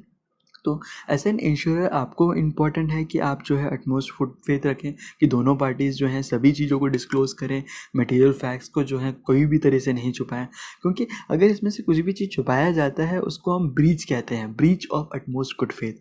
अब ये ब्रीच जो है 3 टाइप के हो सकते हैं। एक होता है नॉन डिस्क्लोजर। नॉन डिस्क्लोजर का मतलब हुआ कि कुछ ऐसी जानकारी जो कि डिस्क्लोज़ ही नहीं की गई, बताई ही नहीं। दूसरा होता है कंसीलमेंट। कंसीलमेंट का मतलब होता है कि हमने जो है इंटेंशनली वो चीज़ नहीं बताई।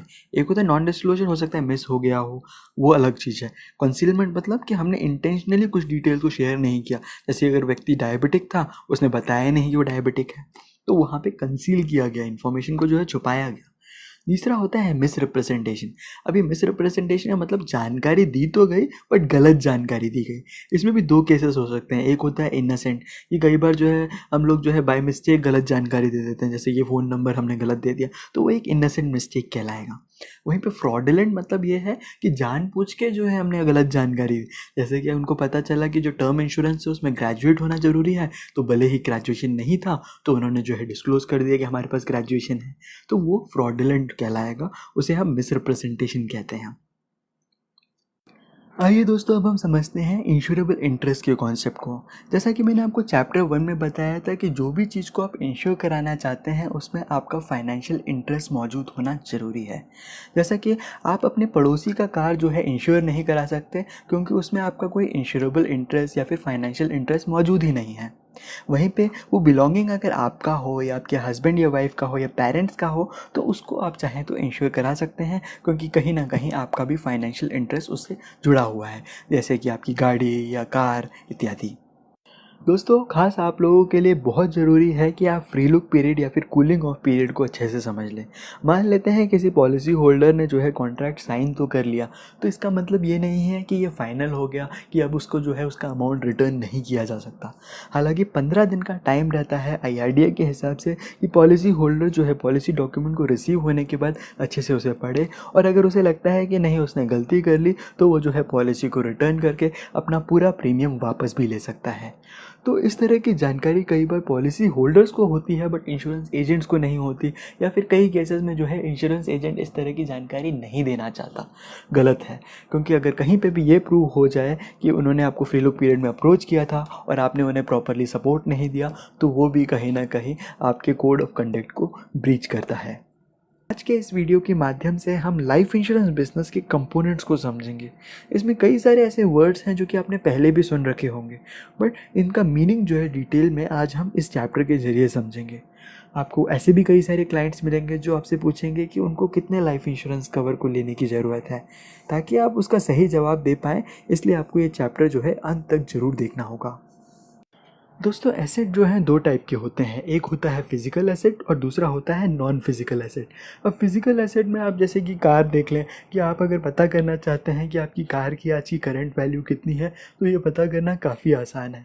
अपने नियरेस्ट जो है कार डीलरशिप में जब जाएंगे आप तो और आप उनको जो है मॉडल नंबर बताएं, वो आपकी कार की पूरी कंडीशन को देख के आज की उसकी मार्केट वैल्यू कितनी है वो कैलकुलेट करके बता देंगे। आप किसी दूसरे शोरूम में भी जाएंगे तो आपको जो वैल्यू है आस पास ही मिलेगी। ठीक उसी तरह से ह्यूमन लाइफ की भी वैल्यू होती है, जिसे हम ह्यूमन लाइफ वैल्यू या HLV कहते हैं। इसको डिटरमाइन करने का तरीका जो है सभी लाइफ इंश्योरेंस ऑफिस में अलग अलग बताया जाता है, बट सच बताऊं तो इनमें से कोई भी तरीका जो है 100% फेल प्रूफ नहीं होता है। बट फिर भी मैं आपको इस वीडियो के ज़रिए 3 तरीके बताऊँगा जिससे कि आप ह्यूमन लाइफ वैल्यू कैलकुलेट कर सकते हैं। सबसे पहला तरीका ये कहता है कि जिस भी व्यक्ति का आप ह्यूमन लाइफ वैल्यू निकालना चाहते हैं उनका जो एनुअल इनकम है उसको अगर आप 15 टाइम्स मल्टीप्लाई कर दें तो जो अमाउंट रहता है कम से कम उतना लाइफ इंश्योरेंस कवर उनके पास मौजूद होना चाहिए। दूसरा तरीका ये कहता है कि अगर एक व्यक्ति है जिसकी एज 30 ईयर्स है और दूसरा व्यक्ति है जिसकी एज 45 ईयर्स है और दोनों की एनुअल इनकम अगर सेम है तो उस केस में जो 30 ईयर्स का व्यक्ति है उसकी ह्यूमन लाइफ वैल्यू 45 ईयर्स के व्यक्ति से ज़्यादा होगी। इसका लॉजिक सिंपल है, क्योंकि जो 45 ईयर्स का व्यक्ति है उसके पास अब केवल 15 साल और रह गए हैं जॉब करने के लिए। तो इन 15 सालों को अगर आप उनके एनुअल इनकम से मल्टीप्लाई करें तो उनका ह्यूमन लाइफ वैल्यू निकलेगा। ठीक उसी तरह से 30 ईयर्स के व्यक्ति के पास 30 ईयर्स बचे हुए हैं रिटायरमेंट तक। अगर हम 60 ईयर्स पर रिटायरमेंट एज्यूम करते हैं तो उसको जो है 30 मल्टीप्लाइड बाय एनुअल इनकम करें तो उस व्यक्ति का ह्यूमन लाइफ वैल्यू निकल कर आएगा। इसके अलावा एक तरीका ये भी है कि वो व्यक्ति अपने आप कितना कमाता है उससे ज़्यादा इम्पोर्टेंट है कि कितना अमाउंट वो फैमिली की ओर देता है, उसके हिसाब से ह्यूमन वैल्यू कैलकुलेट किया जाए। कि मान लेते हैं महेश एक व्यक्ति है जो कि साल में 1,20,000 रुपये कमाता है, जिसमें से 24,000 रुपये वो जो है खुद पर खर्चा करता है और बाकी का बचा हुआ 96,000 रुपीज़ जो है वो अपनी फैमिली को देता है। तो इस तरह से उस फैमिली को क्या नुकसान होने वाला है महेश के डेथ के चलते, कि महेश के डेथ के चलते 96,000 रुपीज़ जो फैमिली को आने होते हैं वो आने बंद हो जाते हैं। तो ये ह्यूमन लाइफ वैल्यू कैलकुलेशन तरीका ये कोशिश करता है कि कितना अमाउंट महेश की डेथ पर फैमिली को दिया जाए कि आज के इंटरेस्ट रेट के हिसाब से उनको इंटरेस्ट अमाउंट इतना मिल जाए कि ये जो अमाउंट है वो रिकवर हो। जैसे कि महेश के केस में फैमिली को चाहिए 96,000 रुपीज़, तो वो कैलकुलेट करेंगे कि कितना हम अमाउंट जो है बैंक में रखें जिससे कि हमें जो है 8% के इंटरेस्ट रेट के हिसाब से 96,000 रुपीज़ की रेवेन्यू जनरेट हो। तो कैलकुलेशन सिंपल है, human life value is equal to जो भी अमाउंट जो है फैमिली को कंट्रीब्यूट किया जाता है per year divided by percentage of rate of interest जो आज चल रहा है वो लेके आप कैलकुलेट करें। तो इस केस में जैसे इन्होंने कैलकुलेट किया तो 96,000 डिवाइडेड बाय 0.08 मतलब 8% का इंटरेस्ट रेट इन्होंने एज्यूम किया है, तो उसका निकल कर आया 12 लाख रुपीज़। तो ये भी एक तरीका है ह्यूमन लाइफ वैल्यू कैलकुलेट करने का कि 1,20,000 रुपीज़ की इनकी इनकम थी और इस कैलकुलेशन के हिसाब से अगर इनके पास 12 लाख रुपीज़ का कवर हो तो काफ़ी है। बट इस कैलकुलेशन में मुझे 2 फ्लॉ नज़र आते हैं। पहला फ्लॉ तो ये है कि इंटरेस्ट रेट जो है 8% पहले मिला करता था, आज वो गिर के 6%, 5% हो चुका है। तो आगे जाके कितना परसेंटेज ऑफ इंटरेस्ट रेट मिलेगा इसकी कोई गारंटी नहीं है। दूसरी बात, 96,000 रुपीज़ का जो अमाउंट वो आज कंट्रीब्यूट करता था फैमिली के, उससे उनका आज का खर्चा निकल पाता था। आगे की जो महंगाई है उससे 96,000 रुपीज़ का जो रेवेन्यू आएगा वो शायद काफ़ी नहीं हो। आइए दोस्तों हम समझते हैं कि एक ह्यूमन लाइफ किस किस तरह के रिस्क को कैरी करता है। पहला रिस्क होता है डाइंग टू अर्ली, यानी कि अगर किसी व्यक्ति की एज 35 में डेथ हो जाती है तो उनकी फैमिली में बहुत ही ज़्यादा फाइनेंशियल प्रेशर होता है एज़ कम्पेयर टू अगर उसी व्यक्ति की डेथ 65 या 70 ईयर्स की एज पे हो।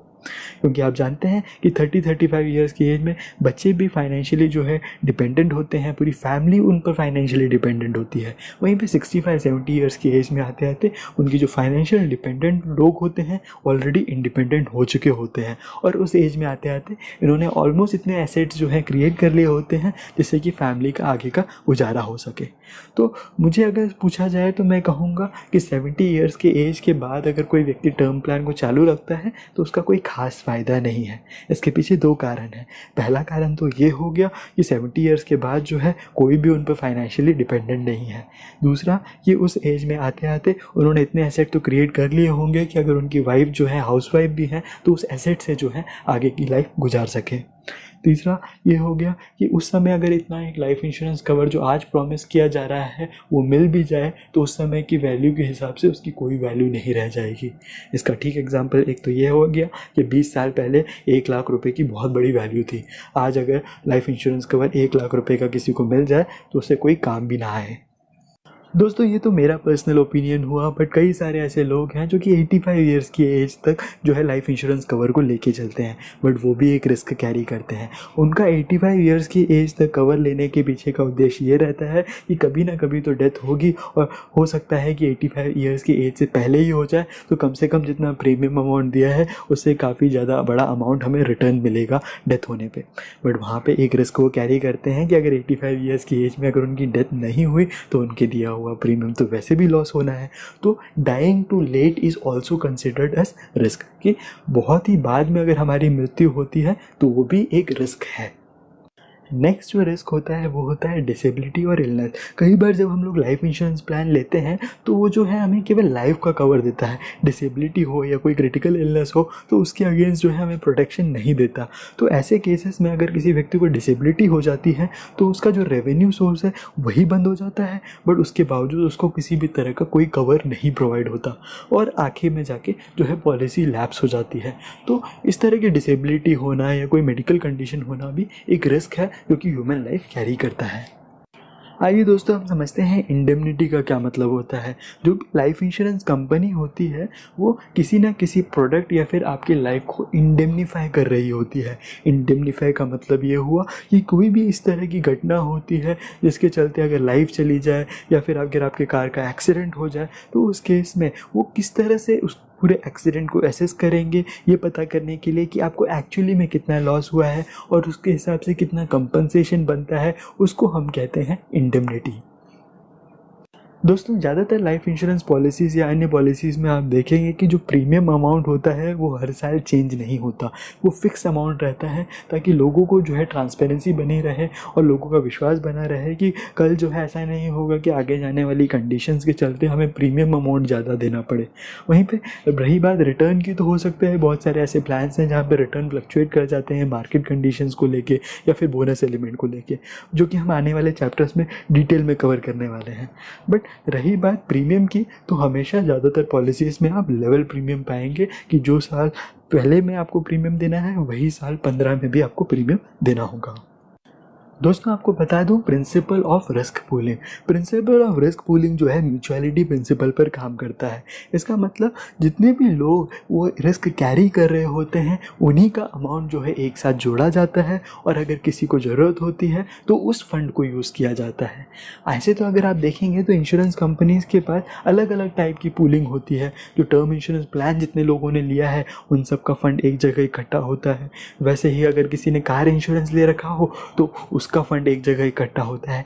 कभी भी आप ऐसा नहीं देखेंगे कि किसी के लाइफ इंश्योरेंस के कवर को देने के लिए फंड अगर जो है कम पड़ जाए तो वो जो है कार इंश्योरेंस से आए हुए प्रीमियम लोगों का जो है इसमें डालें, ऐसा नहीं होता। इसका मतलब ये है कि ये सभी जो रिस्क जो कैरी करने वाले लोग हैं एक ही टाइप का रिस्क कैरी करते हैं और इसके लिए जो अमाउंट ये लोग इकट्ठा करते हैं उसे एक पूल में रखा जाता है। कभी भी पूल में इंटरमिक्सिंग नहीं होती कि यहाँ पे जो है पैसों की ज़्यादा ज़रूरत पड़ रही है तो दूसरे पूल में से पैसे निकाल के यहाँ डाल दिया जाए। नेक्स्ट जो टर्म है वो है कॉन्ट्रैक्ट, जो कि हमने पिछले चैप्टर में भी डिस्कस किया था कि इंश्योरेंस जो होता है एक कॉन्ट्रैक्ट होता है जिसमें दो पार्टीज इन्वॉल्व होती हैं। एक होता है इंश्योरर जो कि इंश्योरेंस कंपनी होती है और दूसरा होता है इंश्योर्ड जो कि पॉलिसी होल्डर होता है।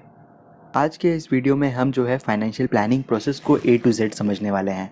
आपको बता दें कि जब भी आप कोई भी लाइफ इंश्योरेंस प्लान किसी को बेचते हैं, अगर आपने उनके फाइनेंशियल गोल्स को मीट करते हुए प्लान बताया तो बहुत ज़्यादा चांसेस हैं कि वो आपसे प्लान खरीद लें। इसलिए आपको फाइनेंशियल प्लानिंग प्रोसेस के बारे में जानना बहुत ही ज़रूरी है ताकि आप जो है एक करेक्ट इवैल्यूएशन पे पहुँच सकें। दोस्तों, फाइनेंशियल प्लानिंग प्रोसेस में हम अपने क्लाइंट्स के गोल्स को आइडेंटिफाई करते हैं, उनके नेटवर्थ को कैलकुलेट करते हैं और साथ ही साथ उनकी फाइनेंशियल नीड्स को समझते हैं और ऐसे प्लान को सजेस्ट करते हैं जिससे कि उस नीड्स को वो पूरा कर पाएँ। दोस्तों, गोल्स को 3 पार्ट में डिवाइड किया है, short term goal, medium term goal और long term goal. Short term goal हो सकता है किसी के लिए घर पे टीवी खरीदना या फिर फैमिली को वेकेशन पे ले जाना। मीडियम टर्म गोल जैसे कि किसी के लिए घर खरीदना। लॉन्ग टर्म गोल अपनी बच्चों की हायर एजुकेशन के लिए जो फंडिंग तैयार करना या उनकी शादी के लिए फंडिंग तैयार करना या फिर जो पोस्ट रिटायरमेंट के बाद जो आपको पेंशन के लिए प्लानिंग करने को भी हम लॉन्ग टर्म गोल्स में कैटेगराइज कर सकते हैं। आइए दोस्तों, हम इकोनॉमिक लाइफ साइकिल कॉन्सेप्ट को समझते हैं।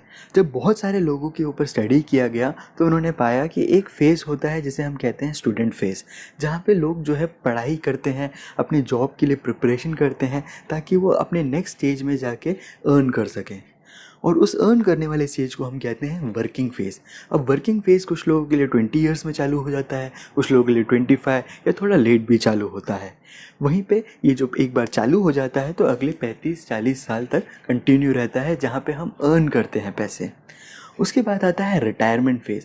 रिटायरमेंट फ़ेज़ का मतलब अब जो है हमने कमाना बंद कर दिया, बट वहाँ पे हमारे खर्चे बंद नहीं हुए हैं। खर्चे कहीं ना कहीं हमारे मेडिकल एक्सपेंसेस और बाकी खर्चों के कारण बढ़ते रहते हैं। तो इकोनॉमिक लाइफ साइकिल कॉन्सेप्ट के हिसाब से 3 फेजेस हैं। एक होता है स्टूडेंट फेज़, दूसरा होता है वर्किंग फेज़ और तीसरा होता है रिटायरमेंट फेज़। दोस्तों, जैसा कि आप लोगों ने देखा कि इकोनॉमिक लाइफ साइकिल में टोटल 3 फेजेस हैं, ठीक उसी तरह से अभी हम जो पढ़ने जा रहे हैं इंडिविजुअल लाइफ साइकिल, उसमें 7 फेजेस हैं। अब आप सोचेंगे कि ये जानना आपके लिए क्यों इम्पॉर्टेंट है। ये जानना इसलिए इम्पॉर्टेंट है कि जब भी आप किसी क्लाइंट से मिलते हैं तो आपको आइडेंटिफाई करना पड़ेगा कि ये अभी कौन से लाइफ साइकिल स्टेज में है और उससे आप आइडेंटिफाई कर पाएंगे कि उनकी क्या क्या ज़रूरतें हो सकती हैं, किस तरह की सोच वो रखते हैं और उस हिसाब से आप उन्हें एक बेहतर प्लान सजेस्ट कर पाएंगे। दोस्तों, मैं पहले ही आप लोगों को डिस्क्लेमर देना चाहता हूं कि इंडिविजुअल लाइफ साइकिल के बारे में IRDA की बुकलेट में जब कवर किया गया है तो उसमें कई सारे एजेस भी मेंशन किए गए हैं। अब ये एजेस उन्होंने बहुत सारे लोगों में जब मास में स्टडी किया तो उस एज के कंक्लूजन में पहुंचे हैं। वहीं पे मैं अपना पर्सनल व्यू आपको बता दूं कि मेरा मानना तो ये है कि लर्निंग फेज़ कभी ख़त्म नहीं होती। व्यक्ति जो है अपने जीवन काल तक कुछ ना कुछ नया सीखता ही रहता है। वहीं पे रही बात कि वो अर्न कब करना चालू करता है या कब शादी करता है, ये हर एक व्यक्ति का इंडिविजुअल चॉइस है। तो इस तरह से आप किसी भी क्लाइंट को जज नहीं कीजिएगा कि नहीं अब तो आप काफ़ी लेट हो चुके हैं, आप 35 के हो गए, आपने अभी तक शादी नहीं की। नहीं, बिल्कुल नहीं। आपको मैंने जैसे शुरुआत में बताया कि जज करना नहीं है आपका काम। आपका काम है कि इवैल्यूएट करना, उस व्यक्ति की नीड्स को समझना और उसके हिसाब से प्लान सजेस्ट करना। 35 ईयर्स की एज में आने के बावजूद अगर किसी ने शादी नहीं की है तो चलता है, कौन सा पहाड़ टूटने वाला है। दोस्तों सबसे पहला फेज़ है लर्नर्स फेज़, जो कि 25 ईयर्स की एज तक रहता है। इस फेज़ तक आते आते जो है व्यक्ति अपनी पूरी एजुकेशन कंप्लीट करता है। अगर उसे कुछ हायर एजुकेशन करना हो वो कंप्लीट करता है और अपने आप को अर्निंग फेज़ के लिए रेडी करता है। नेक्स्ट स्टेज होता है अर्नर्स फेज़, जो कि 25 ईयर से चालू होता है। इस स्टेज में आके व्यक्ति अपना पहला इनकम कमाना चालू करता है। ये एक बहुत ही राइट टाइम है किसी भी व्यक्ति को अप्रोच करने के लिए, क्योंकि जब व्यक्ति अर्न कर रहा होता है तब तक उस तक कोई भी रिस्पॉन्सिबिलिटी नहीं आई होती है बच्चों की या मैरिज की, और ना ही पेरेंट्स की। इस कारण से ये बहुत ही ज़्यादा अर्न करते हैं और उनके खर्चे बहुत कम होते हैं। और ये टाइम पे अगर आपने किसी भी क्लाइंट को अप्रोच कर लिया तो बहुत ही आसान हो जाता है उन्हें कन्विंस करना। दोस्तों नेक्स्ट स्टेज होता है पार्टनर एज। पार्टनर एज वो एज है जब व्यक्ति शादी करता है और शादी के साथ साथ आती हैं बहुत सारी रिस्पॉन्सिबिलिटीज़। जब रिस्पॉन्सिबिलिटीज़ लोगों की बढ़ जाती हैं तो कहीं ना कहीं उनको अपने लिए एक इंश्योरेंस प्लान भी लेना होता है कि कल अगर उनकी किसी कारणवश असमय मृत्यु हो जाए तो उनका जो पार्टनर है उसको कोई फाइनेंशियल प्रॉब्लम ना हो। दोस्तों इसके बाद नेक्स्ट स्टेज आता है पेरेंटिंग एज। पेरेंटिंग एज 30 से 35 ईयर्स के बीच में होती है, जहाँ पे बेबी आता है तो थोड़ी और एडिशनल रिस्पॉन्सिबिलिटीज़ बढ़ जाती हैं। उसके बाद आता है providers stage. Providers age 35 to 55 years का एज होता है, जहाँ पे पेरेंट्स जो है अपनी बच्चे की हर वो ज़रूरतों को फुलफ़िल करने की कोशिश करते हैं जो कि उनसे संभव हो पाता है। इस स्टेज में ही बच्चा जो है अपनी स्कूलिंग कंप्लीट करता है, वो हाई स्कूल में जाता है, उसके बाद वो जो है अपने पूरे कॉलेज की पढ़ाई को भी इसी एज में कंप्लीट करता है। दोस्तों नेक्स्ट स्टेज होता है empty nester stage. Empty nester stage normally 55 to 65 years के एज में आता है, जहाँ पे बच्चे की या तो फिर शादी हो जाती है या फिर वो अपने एम्प्लॉयमेंट के सिलसिले में घर को छोड़ के कहीं और जाके बस जाता है। वहीं रिटायरमेंट एज जो है नॉर्मली 60 ईयर से चालू होता है, और ये बहुत ही इंपॉर्टेंट स्टेज है क्योंकि अब तक इनके लाइफ में जब से उन्होंने अर्निंग चालू की तब से लेके आज तक वो एक रेगुलर इनकम कमाते गए, और इस स्टेज में आके उनकी इनकम पूरी तरह से बंद हो जाती है और उनका हेल्थ भी कहीं ना कहीं अफेक्ट होना चालू होता है। आइए दोस्तों हम समझते हैं इंडिविजुअल व्यक्ति की क्या क्या नीड्स हो सकती हैं। पहली नीड होती है इनेबलिंग फ्यूचर ट्रांजैक्शन। वो आज से ही अपनी बच्चे की हायर एजुकेशन, उसकी शादी और अपनी रिटायरमेंट की प्लानिंग करना चाहता है। दोस्तों नेक्स्ट नीड होती है मीटिंग कंटिजेंसीज।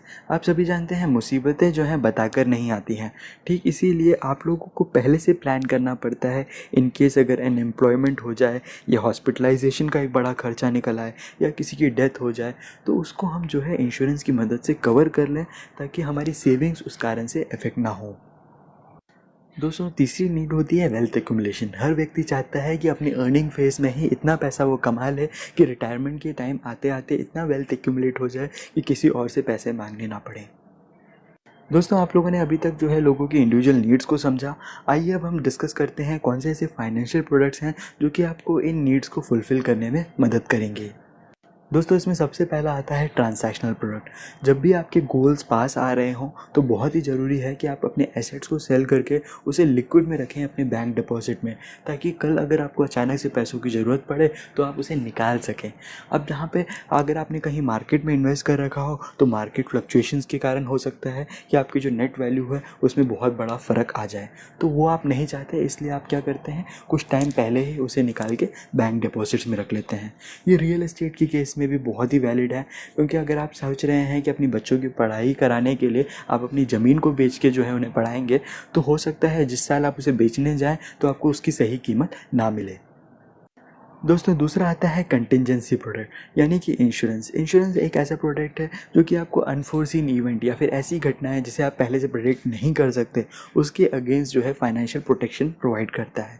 तो ऐसा तो है नहीं अगर आपने इंश्योरेंस कराया तो जो है आपकी लाइफ सेफ हो गई, नहीं। लाइफ को जो रिस्क है वो तो रिस्क कैरी करता है, बट उसके आने वाले जो फाइनेंशियल रिपरकशंस हैं उससे आप प्रोटेक्ट हो जाते हैं।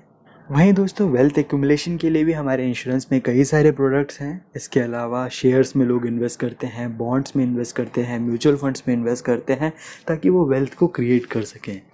दोस्तों बहुत ही इंपॉर्टेंट है कि जब भी आप किसी भी व्यक्ति की फाइनेंशियल प्लानिंग करके देते हैं तो ये 4 चीज़ों को डेफिनेटली देखें। पहले कि आज की उनकी क्या ज़रूरतें हैं, क्योंकि ऐसा ना हो कि आपने उनसे इतना बड़ा एक अमाउंट इन्वेस्ट करा दिया कि उनकी आज की ज़रूरतें ही नहीं पूरी हो पा रही हैं, तो कुछ सालों बाद वो डेफिनेटली उस प्लान को बंद करा देंगे। दूसरा, उनकी ज़रूरतों को पूरा कराना भी आपको इम्पोर्टेंट है।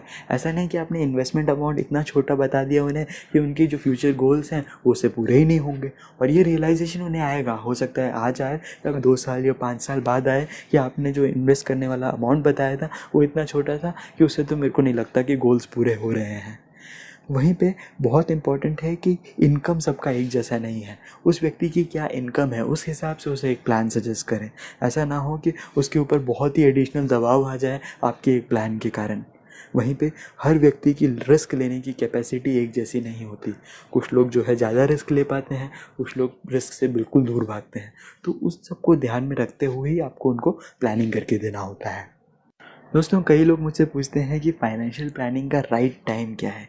फाइनेंशियल प्लानिंग हर व्यक्ति को तब से चालू कर लेना चाहिए जब वो अपनी पहली इनकम कमाना चालू करता है।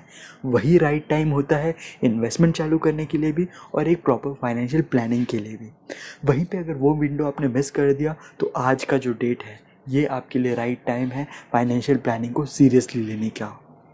दोस्तों, आप लोग तो सभी जानते हैं कि आजकल इतने सारे इन्वेस्टमेंट प्रोडक्ट्स मार्केट में आ गए हैं कि लोग कंफ्यूज हैं कि कौन सा प्रोडक्ट में वो इन्वेस्ट करें। वहीं पे अगर आपने उन्हें राइट गाइडेंस दे दिया तो आपके सेल्स को होने से कोई नहीं रोक सकता। दो और चीज़ें चेंज हो रही हैं। एक तो महंगाई इतनी बढ़ रही है कि लोगों को समझ आने लगा है कि अगर आज से प्लानिंग नहीं किया तो जो है आगे जाके प्रॉब्लम्स क्रिएट हो सकती हैं। लोगों को इंश्योरेंस जैसे प्रोडक्ट्स के बारे में भी इन्फॉर्मेशन आ गई है कि इंटरनेट इतना ज़्यादा लोगों तक पहुंच चुका है कि आज कोई भी जानकारी किसी से छुपी नहीं है। वहीं पे लोगों की लाइफस्टाइल भी बदल रही है। लोग जहाँ पे बेसिक चीज़ों से संतुष्ट हुआ करते थे, आज उनको और बड़ी बड़ी चीज़ें चाहिए, बड़े बड़े गोल्स हैं उनके। दोस्तों, इस तरह की जानकारी आप तक पहुंचाने में हमारी बहुत मेहनत लगती है। कहीं ना कहीं एक ही बात को बहुत बार रिपीट करना पड़ता है ताकि आप तक राइट इन्फॉर्मेशन पहुंचा सकूं। इसी तरह से हमें सपोर्ट करते रहिएगा। आज के इस वीडियो में हम कई सारे लाइफ इंश्योरेंस प्रोडक्ट्स के बारे में डिटेल में समझने वाले हैं। वहीं पे जब हम बात करते हैं प्रोडक्ट की तो प्रोडक्ट जनरली 2 टाइप के होते हैं। एक होता है टेंजिबल और दूसरा होता है इंटेंजिबल। टेंजिबल प्रोडक्ट्स ऐसे प्रोडक्ट्स होते हैं जिसको आप फिज़िकली छू सकते हैं, जैसे कि आपका टीवी, कार इत्यादि। वहीं पे इंटेंजिबल प्रोडक्ट्स ऐसे होते हैं जिसको आप फिज़िकली छू तो नहीं सकते बट उसकी वैल्यू को आप परसीव कर सकते हो।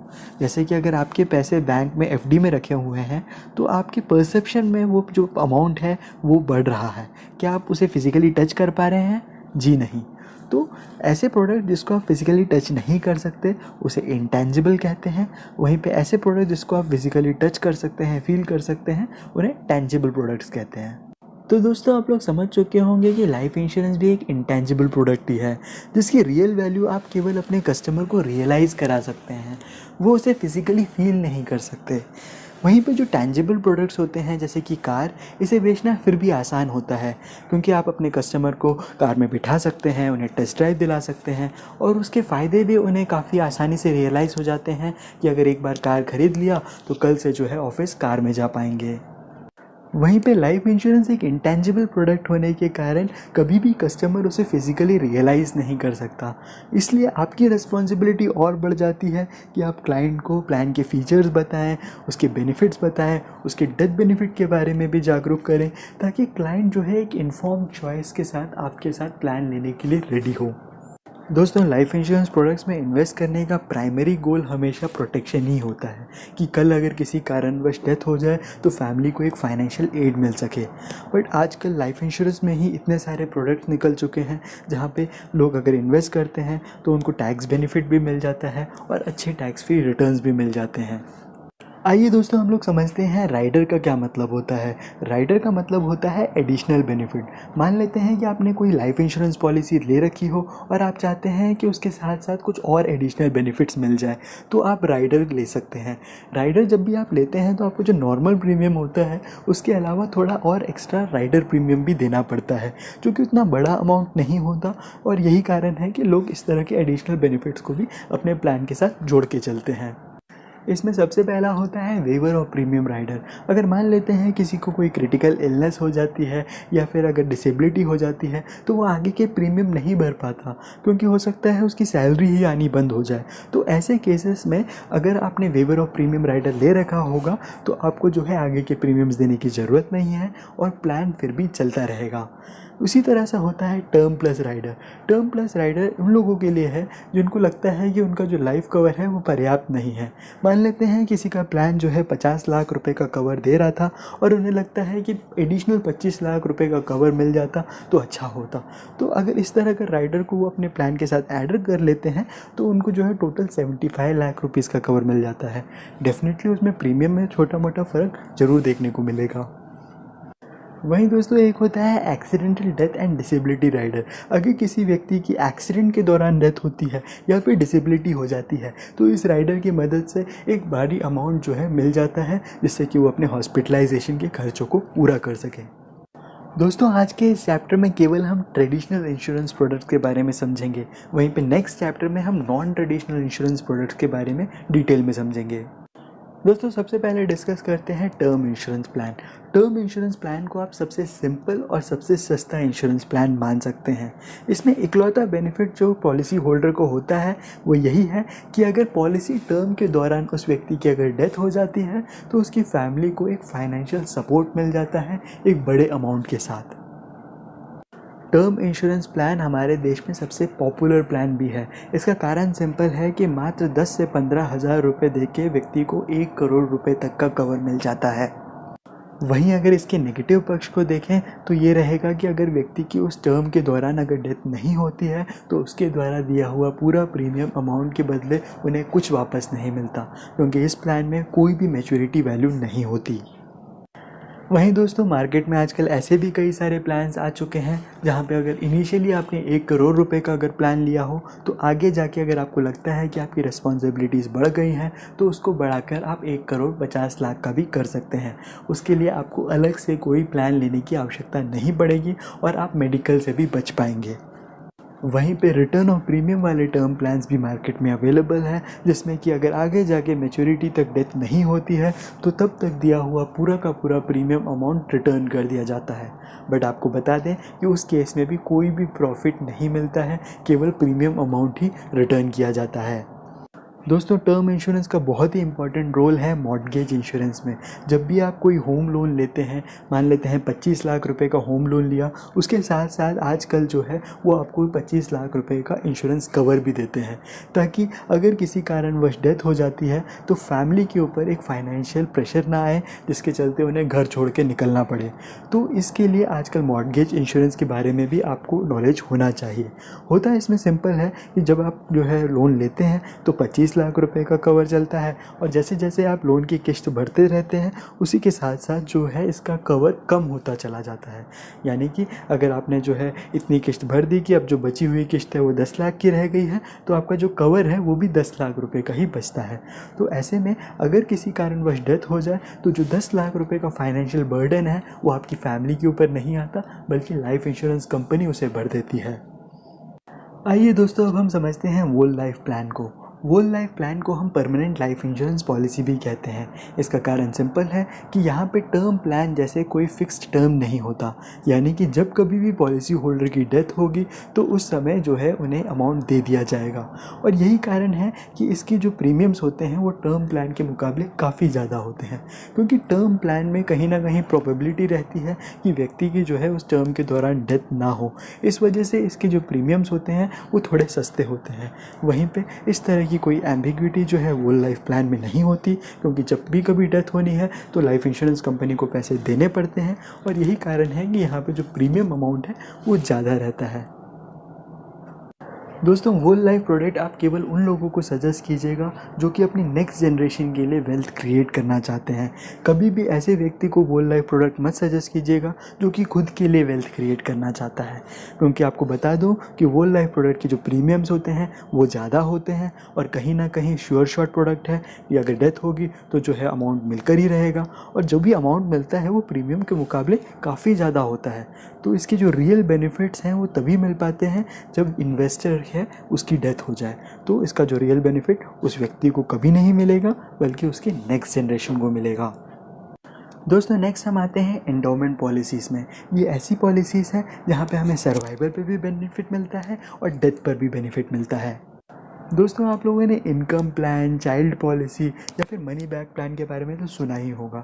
ये कुछ ऐसे प्लान्स हैं जो कि एंडोमेंट प्लान्स की क्राइटेरिया में आते हैं, जहाँ पे कुछ सालों तक जो है आप प्रीमियम भरते हैं और आने वाले सालों में आप उसके बेनिफिट्स लेते हैं। ये बेनिफिट्स इनकम के रूप में हो सकते हैं या फिर मैच्योरिटी के टाइम पे एक बड़ा लमसम अमाउंट के रूप में हो सकते हैं। वहीं पे ये पूरे पॉलिसी टर्म के दौरान अगर किसी कारणवश डेथ हो जाए तो नॉमिनी को जो है एक बड़ा अमाउंट दे दिया जाता है, जिससे वो अपने फाइनेंशियल खर्चों को पूरा कर सके। दोस्तों जब भी आप किसी लाइफ इंश्योरेंस पॉलिसी के प्रोडक्ट ब्रोशर को पढ़ेंगे तो उसके नीचे जो है आपको कहीं ना कहीं ऐसे शब्द देखने को मिलेंगे, जैसे कि लिंक्ड, नॉन लिंक्ड, वहीं पे पार्टिसिपेटिंग, नॉन पार्टिसिपेटिंग। आइए हम इन शब्द के पीछे के मीनिंग्स को समझ लेते हैं। वहीं पे अगर आपने कोई पॉलिसी में लिंक्ड शब्द देखा है तो इसका मतलब इस प्लान के जो रिटर्न्स हैं वो मार्केट बेस्ड रिटर्न्स है, यानी कि मार्केट में आए उतार चढ़ाव का जो फ़र्क है आपको इस प्लान के रिटर्न्स में देखने को मिलेगा। वहीं पे अगर आपके प्लान के नीचे नॉन लिंक्ड लिखा है, इसका मतलब मार्केट के रिटर्न्स का इस प्लान पर कोई प्रभाव नहीं पड़ेगा। अब हम पार्टिसिपेटिंग और नॉन पार्टिसिपेटिंग के बीच में भी फ़र्क को समझ लेते हैं। पार्टिसिपेटिंग प्लान्स ऐसे प्लान्स होते हैं जो कि लाइफ इंश्योरेंस कंपनी के प्रॉफिट में भी हिस्सा लेते हैं, यानी कि अगर लाइफ इंश्योरेंस कंपनी को बहुत बड़ा प्रॉफिट होता है तो उस प्रॉफिट का कुछ हिस्सा जो है वो अपने पॉलिसी होल्डर्स के साथ भी बांटता है। वहीं पे जिस व्यक्ति ने भी इस तरह के प्लान्स दे रखे होंगे तो उनको जो है रिटर्न्स फ्लेक्सिबल मिलेंगे, यानी कि किस साल में ज़्यादा प्रॉफिट हुआ तो ज़्यादा रिटर्न मिलेगा, किस साल में कम प्रॉफिट हुआ उसमें कम रिटर्न मिलेगा। वहीं पे जो नॉन पार्टिसिपेटिंग प्लान्स होते हैं वो कंपनी के प्रॉफिट में हिस्सा नहीं लेते। आप लोगों ने गारंटीड प्लान्स के बारे में तो सुना ही होगा, ये भी नॉन पार्टिसिपेटिंग प्लान्स ही होते हैं, क्योंकि यहाँ पे जो रिटर्न्स होते हैं वो पहले दिन ही गारंटीड कर दिए जाते हैं, यानी कि अगर कल कंपनी घाटे में भी चली जाती है तो भी इनके जो रिटर्न्स है उस पर कोई प्रभाव नहीं पड़ेगा। दोस्तों शुरुआती दिनों में जो भी ट्रेडिशनल लाइफ इंश्योरेंस प्रोडक्ट्स निकला करते थे उसमें रिटर्न्स तो अच्छे मिल जाते थे, बट लाइफ कवर कभी भी पर्याप्त नहीं था। और यही कारण है कि IRDA कुछ ऐसे नियम लेकर आई जहां पे उन्होंने मिनिमम वैल्यू सेट कर दी कि कम से कम इतना तो लाइफ कवर देना बनता है। अगर किसी भी व्यक्ति ने सिंगल प्रीमियम पॉलिसी ले रखी हो, ये ऐसी पॉलिसीज़ होती हैं जहाँ पे अगर आपने एक बार प्रीमियम भर दिया तो आपने जो है लाइफ टाइम के लिए वो प्लान को खरीद लिया होता है। इसमें जो है आपको साल भर साल प्रीमियम देने की झंझट नहीं होती। उस प्लान में भी कम से कम अगर 45 ईयर्स की एज के कम का व्यक्ति हो तो 125% ऑफ द सिंगल प्रीमियम मिलना चाहिए लाइफ कवर, यानी कि अगर उनका जो प्रीमियम है वो 1 लाख रुपये का है तो 1,25,000 रुपये का कवर इस प्लान में बैठता है। वहीं पे अगर व्यक्ति की एज 45 से ऊपर है तो ये जो लिमिट है थोड़ी कम कर दी गई है, 110% ऑफ द सिंगल प्रीमियम, यानी कि 1 लाख रुपए का प्रीमियम हो तो कम से कम 1,10,000 रुपये का कवर तो देना ही चाहिए। वहीं पे आमतौर में हम रेगुलर प्रीमियम प्लान्स देखते हैं, और रेगुलर प्रीमियम प्लान्स ऐसे प्लान्स होते हैं जहाँ पे हम लोग साल भर साल जो है प्रीमियम देते रहते हैं। इस केस में अगर व्यक्ति की एज 45 ईयर से कम हो तो कम से कम 10 गुना होना चाहिए एनुअल प्रीमियम का अमाउंट का लाइफ कवर, यानी कि अगर व्यक्ति ने 1 लाख रुपए का प्रीमियम भरा हो तो उनका जो लाइफ कवर बैठेगा 10 लाख रुपए का मिनिमम। वहीं पे अगर व्यक्ति की एज 45 ईयर से ज़्यादा हो तो ये घट के 7 टाइम्स हो जाती है। 7 टाइम्स का मतलब अगर एक व्यक्ति ने 1 लाख रुपए का प्रीमियम भरा हो हर साल तो इसका जो लाइफ कवर है कम से कम 7 लाख रुपए का बैठना चाहिए। आज के इस वीडियो में हम आपके साथ खास तौर से non traditional life insurance products cover करने जा रहे हैं। जैसे कि आपने पिछले वीडियो में देखा था कि हमने traditional life insurance product cover किए थे, जैसे कि टर्म इंश्योरेंस, वोल लाइफ इंश्योरेंस और एंडोमेंट प्लान इत्यादि। वहीं पे नॉन ट्रेडिशनल प्रोडक्ट्स जो हैं इनसे काफ़ी अलग होते हैं। आइए समझते हैं कैसे। दोस्तों इससे पहले कि हम डिस्कस करें कि नॉन ट्रेडिशनल प्रोडक्ट किस किस मायनों में ट्रेडिशनल प्रोडक्ट से फ़ायदेमंद है, आपको बता दूं कि दोनों ही टाइप के प्रोडक्ट्स काफ़ी पॉपुलर हैं मार्केट में। ट्रेडिशनल प्रोडक्ट्स में जो टर्म इंश्योरेंस प्रोडक्ट है उससे ज़्यादा पॉपुलर शायद ही कोई इंश्योरेंस प्रोडक्ट मार्केट में अवेलेबल है। वहीं पे कई सारे लोग जब भी इंश्योरेंस के बारे में सोचते हैं तो केवल वो फाइनेंशियल प्रोटेक्शन को नहीं देखते, वो उसे एक इन्वेस्टमेंट का ज़रिया भी मानते हैं। और वहीं पर कहीं ना कहीं जो नॉन ट्रेडिशनल प्रोडक्ट्स हैं वो जो है ट्रेडिशनल प्रोडक्ट्स को बीट करते हैं। आइए दोस्तों हम समझते हैं कि नॉन ट्रेडिशनल प्रोडक्ट्स में ऐसे कौन से बदलाव देखने को मिले जो कि लोगों को अट्रैक्ट कर गए।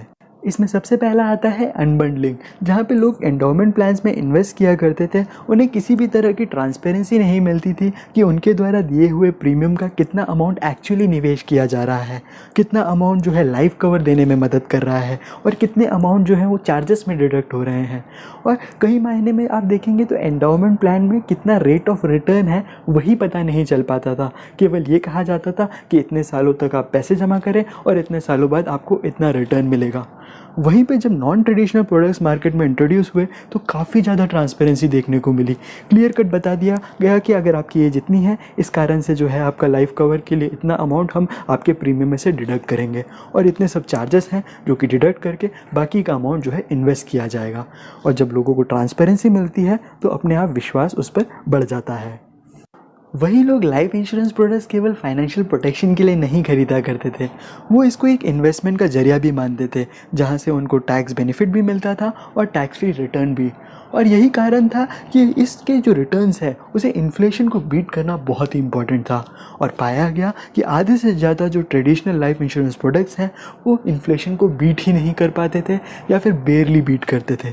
और यही पे इंट्रोड्यूस हुआ हमारे non traditional life insurance products, जैसे कि यूनिट लिंक्ड इंश्योरेंस प्रोडक्ट्स, जहाँ पे फंड मैनेजर्स मिलके मार्केट में आपका पैसा निवेश करते हैं और आपको अच्छे से अच्छा रिटर्न्स दिलाने में मदद करते हैं। वहीं जहाँ पे मार्केट में पैसे निवेश करने में रिस्क मौजूद है, इसलिए बहुत ही इम्पॉर्टेंट हो जाता है कि ऐसे प्रोडक्ट को कभी भी किसी ऐसे व्यक्ति को सजेस्ट ना करें जो कि रिस्क लेने की कैपेसिटी नहीं रखता। और यही कारण है कि आज भी हमारे मार्केट में ट्रेडिशनल प्रोडक्ट्स पॉपुलर हैं, क्योंकि सभी लोग इस तरह के रिस्क लेने के लिए रेडी नहीं होते हैं। वहीं पर काफ़ी सारी फ्लेक्सिबिलिटी आपको नॉन ट्रेडिशनल प्रोडक्ट्स में भी देखने को मिलती है, क्योंकि एक प्लान के अंदर ही कई सारे ऐसे फंड्स मौजूद होते हैं जहाँ पर रिटर्न्स और रिस्क का कॉम्बिनेशन अलग अलग होता है। तो जिसकी जैसी कैपेसिटी उस हिसाब से वो फंड के बीच में स्विच कर पाता है। दोस्तों, non traditional life insurance product को ही हम यूनिवर्सल लाइफ इंश्योरेंस प्लान भी कहते हैं, जिसकी शुरुआत यूएसए में 1979 में हुई। वहीं पे जब ये भारत में आया तो आईआरडीए ने क्लियरली कह दिया कि हम सभी यूनिवर्सल लाइफ इंश्योरेंस प्रोडक्ट्स को वेरिएबल इंश्योरेंस प्रोडक्ट्स के नाम से जानेंगे। वहीं हमारे देश में केवल 2 टाइप के नॉन ट्रेडिशनल प्रोडक्ट्स मार्केट में अवेलेबल हैं। एक है वेरिएबल इंश्योरेंस प्लान, जिसको हम वीआईपी कहते हैं, और दूसरा है यूनिवर्सल लाइफ इंश्योरेंस प्लान, जिसे हम यूलिप प्लान के नाम से जानते हैं। और इन दोनों में यूलिप प्लान जो है ज़्यादा पॉपुलर है। आइए दोस्तों, सबसे पहले हम वेरिएबल इंश्योरेंस प्लान को कवर करते हैं। इस प्लान में जो भी पैसा आप निवेश करते हैं वो डायरेक्टली मार्केट में इन्वेस्ट किया जाता है, और यही कारण है कि मार्केट में जो भी फ्लक्चुएशंस देखने को मिलते हैं वो ठीक आपको अपने प्रोडक्ट में भी देखने को मिलेंगे। इसका मतलब जो आपके प्रोडक्ट का कैश वैल्यू है वो मार्केट के साथ साथ फ्लक्चुएट होगा। मार्केट ने अगर पॉजिटिव रिटर्न्स दिए तो आपके प्रोडक्ट ने भी पॉजिटिव रिटर्न्स मिलेगा। वहीं पर अगर मार्केट ने नेगेटिव रिटर्न्स दिए तो कहीं ना कहीं आपकी जो इन्वेस्टमेंट की हुई वैल्यू है उससे भी कम आपको कैश वैल्यू नज़र आएगी। वहीं कैश वैल्यू के जैसे ही आपका जो डेथ बेनिफिट का अमाउंट है वो भी मार्केट मूवमेंट के साथ फ्लक्चुएट होगा। जहां मार्केट ने अच्छा परफॉर्म दिया तो आपका जो डेथ बेनिफिट का अमाउंट है वो बढ़कर मिलेगा। वहीं पे अगर मार्केट ने बुरा परफॉर्म किया तो डेथ बेनिफिट का अमाउंट भी नीचे गिरेगा। तो मोटे तौर पे आप कह सकते हैं किसी तरह की कोई गारंटी नहीं होती कि आपको रिटर्न्स कितने मिलने वाले हैं। वहीं पे बहुत बार देखा गया कि अगर 10 से 15 साल तक अगर आपने इसमें निवेश किया हो तो कहीं ना कहीं इन्फ्लेशन को बीट करता हुआ रिटर्न्स आपको देखने को मिलता है। वेरिएबल इंश्योरेंस प्लान में आपके द्वारा दिए हुए प्रीमियम अमाउंट को वो अलग अलग अकाउंट्स में निवेश करते हैं, और जिस तरह से उन अकाउंट्स का परफॉर्मेंस होगा उस हिसाब से आपको रिटर्न मिलेगा। आइए दोस्तों, अब हम समझते हैं यूनिट लिंक्ड इंश्योरेंस प्लान किस तरह काम करते हैं। इसमें आपके पास पूरी फ्लेक्सिबिलिटी होती है कि आप अपने पैसे कहाँ निवेश करना चाहते हैं। अगर आप इक्विटी फंड में निवेश करते हैं तो रिस्क ज़्यादा होगा बट रिटर्न्स मिलने के चांसेस भी ज़्यादा होंगे। वहीं पे अगर आप डेब्ट फंड में निवेश करते हैं जो कि गवर्नमेंट बॉन्ड्स, कॉर्पोरेट बॉन्ड्स और फिक्स डिपॉजिट्स होते हैं, तो वहाँ पर आपको रिस्क भी कम होगा और रिटर्न्स भी शायद उतना ज़्यादा नहीं मिलेगा। कई लोग बैलेंस फंड्स को चुनते हैं जो कि इक्विटी और डेब्ट का कॉम्बिनेशन होता है, जहाँ पर उन्हें रिस्क भी थोड़ा कम हो जाता है और रिटर्न्स जो है आप इक्विटी की अपेक्षा थोड़ा कम ही कंसिडर करते चलें। मार्केट फंड्स होते हैं जो कि ट्रेजरी बिल्स और कमर्शियल पेपर्स में जो इन्वेस्ट करते हैं, तो थोड़े और लिक्विडिटी का फ़ायदा वहाँ देखने को मिल जाता है। दोस्तों, आपके द्वारा दिए हुए प्रीमियम अमाउंट का कुछ हिस्सा जो है लाइफ इंश्योरेंस कवर की ओर जाता है, कुछ हिस्सा जो है चार्जेस में डिडक्ट होता है और बाकी का अमाउंट जो है इन्वेस्ट किया जाता है।